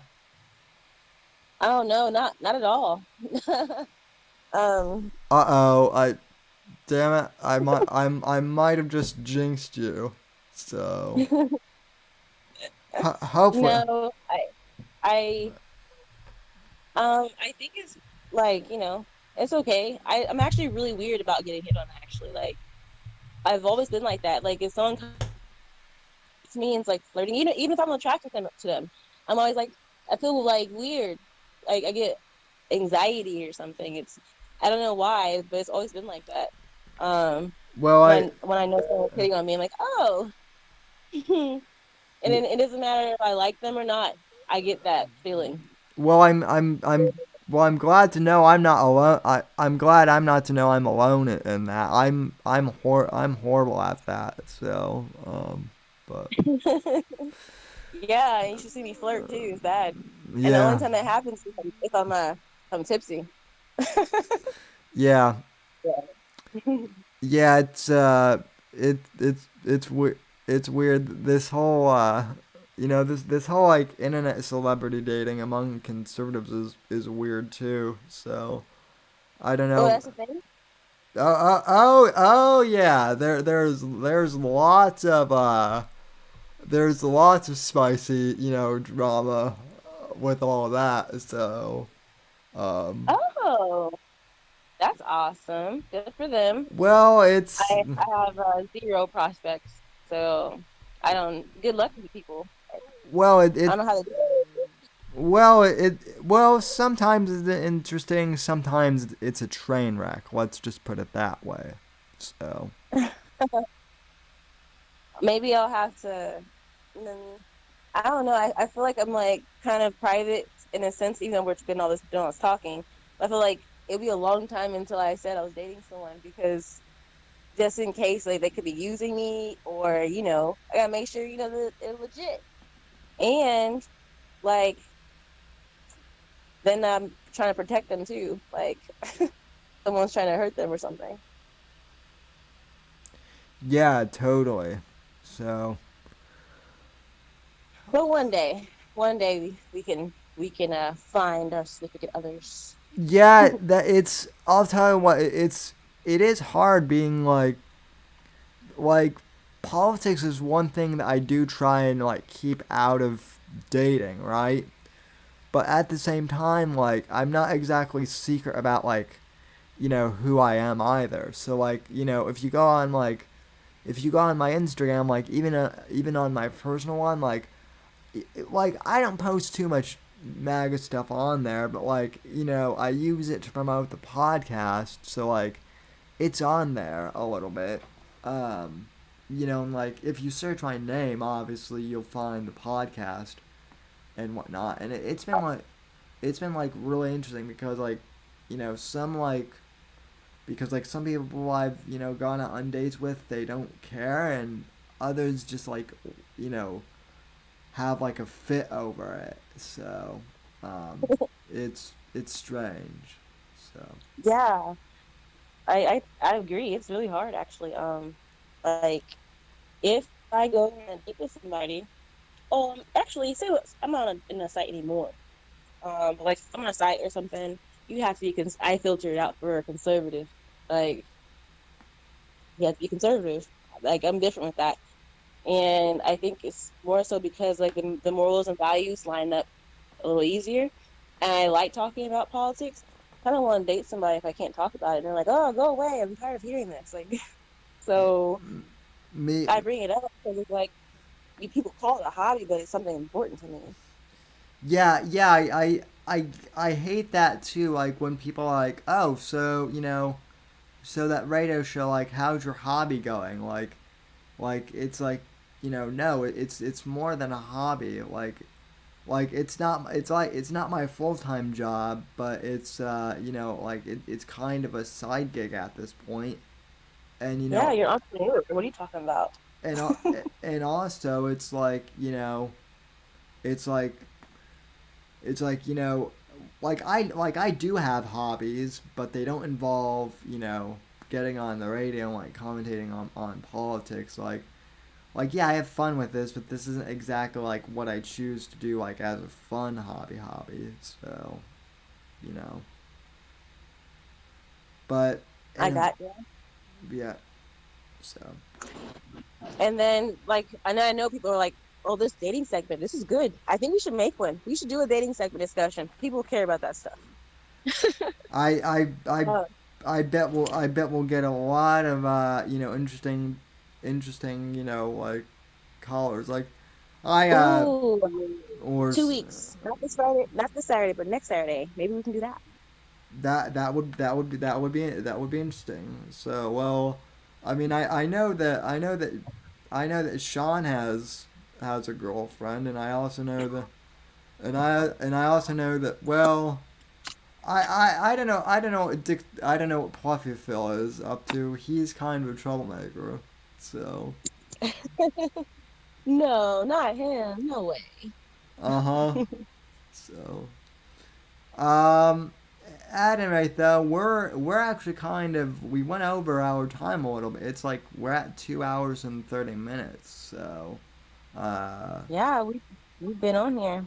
Um, I will have to come back. This has been fun. yeah, for sure.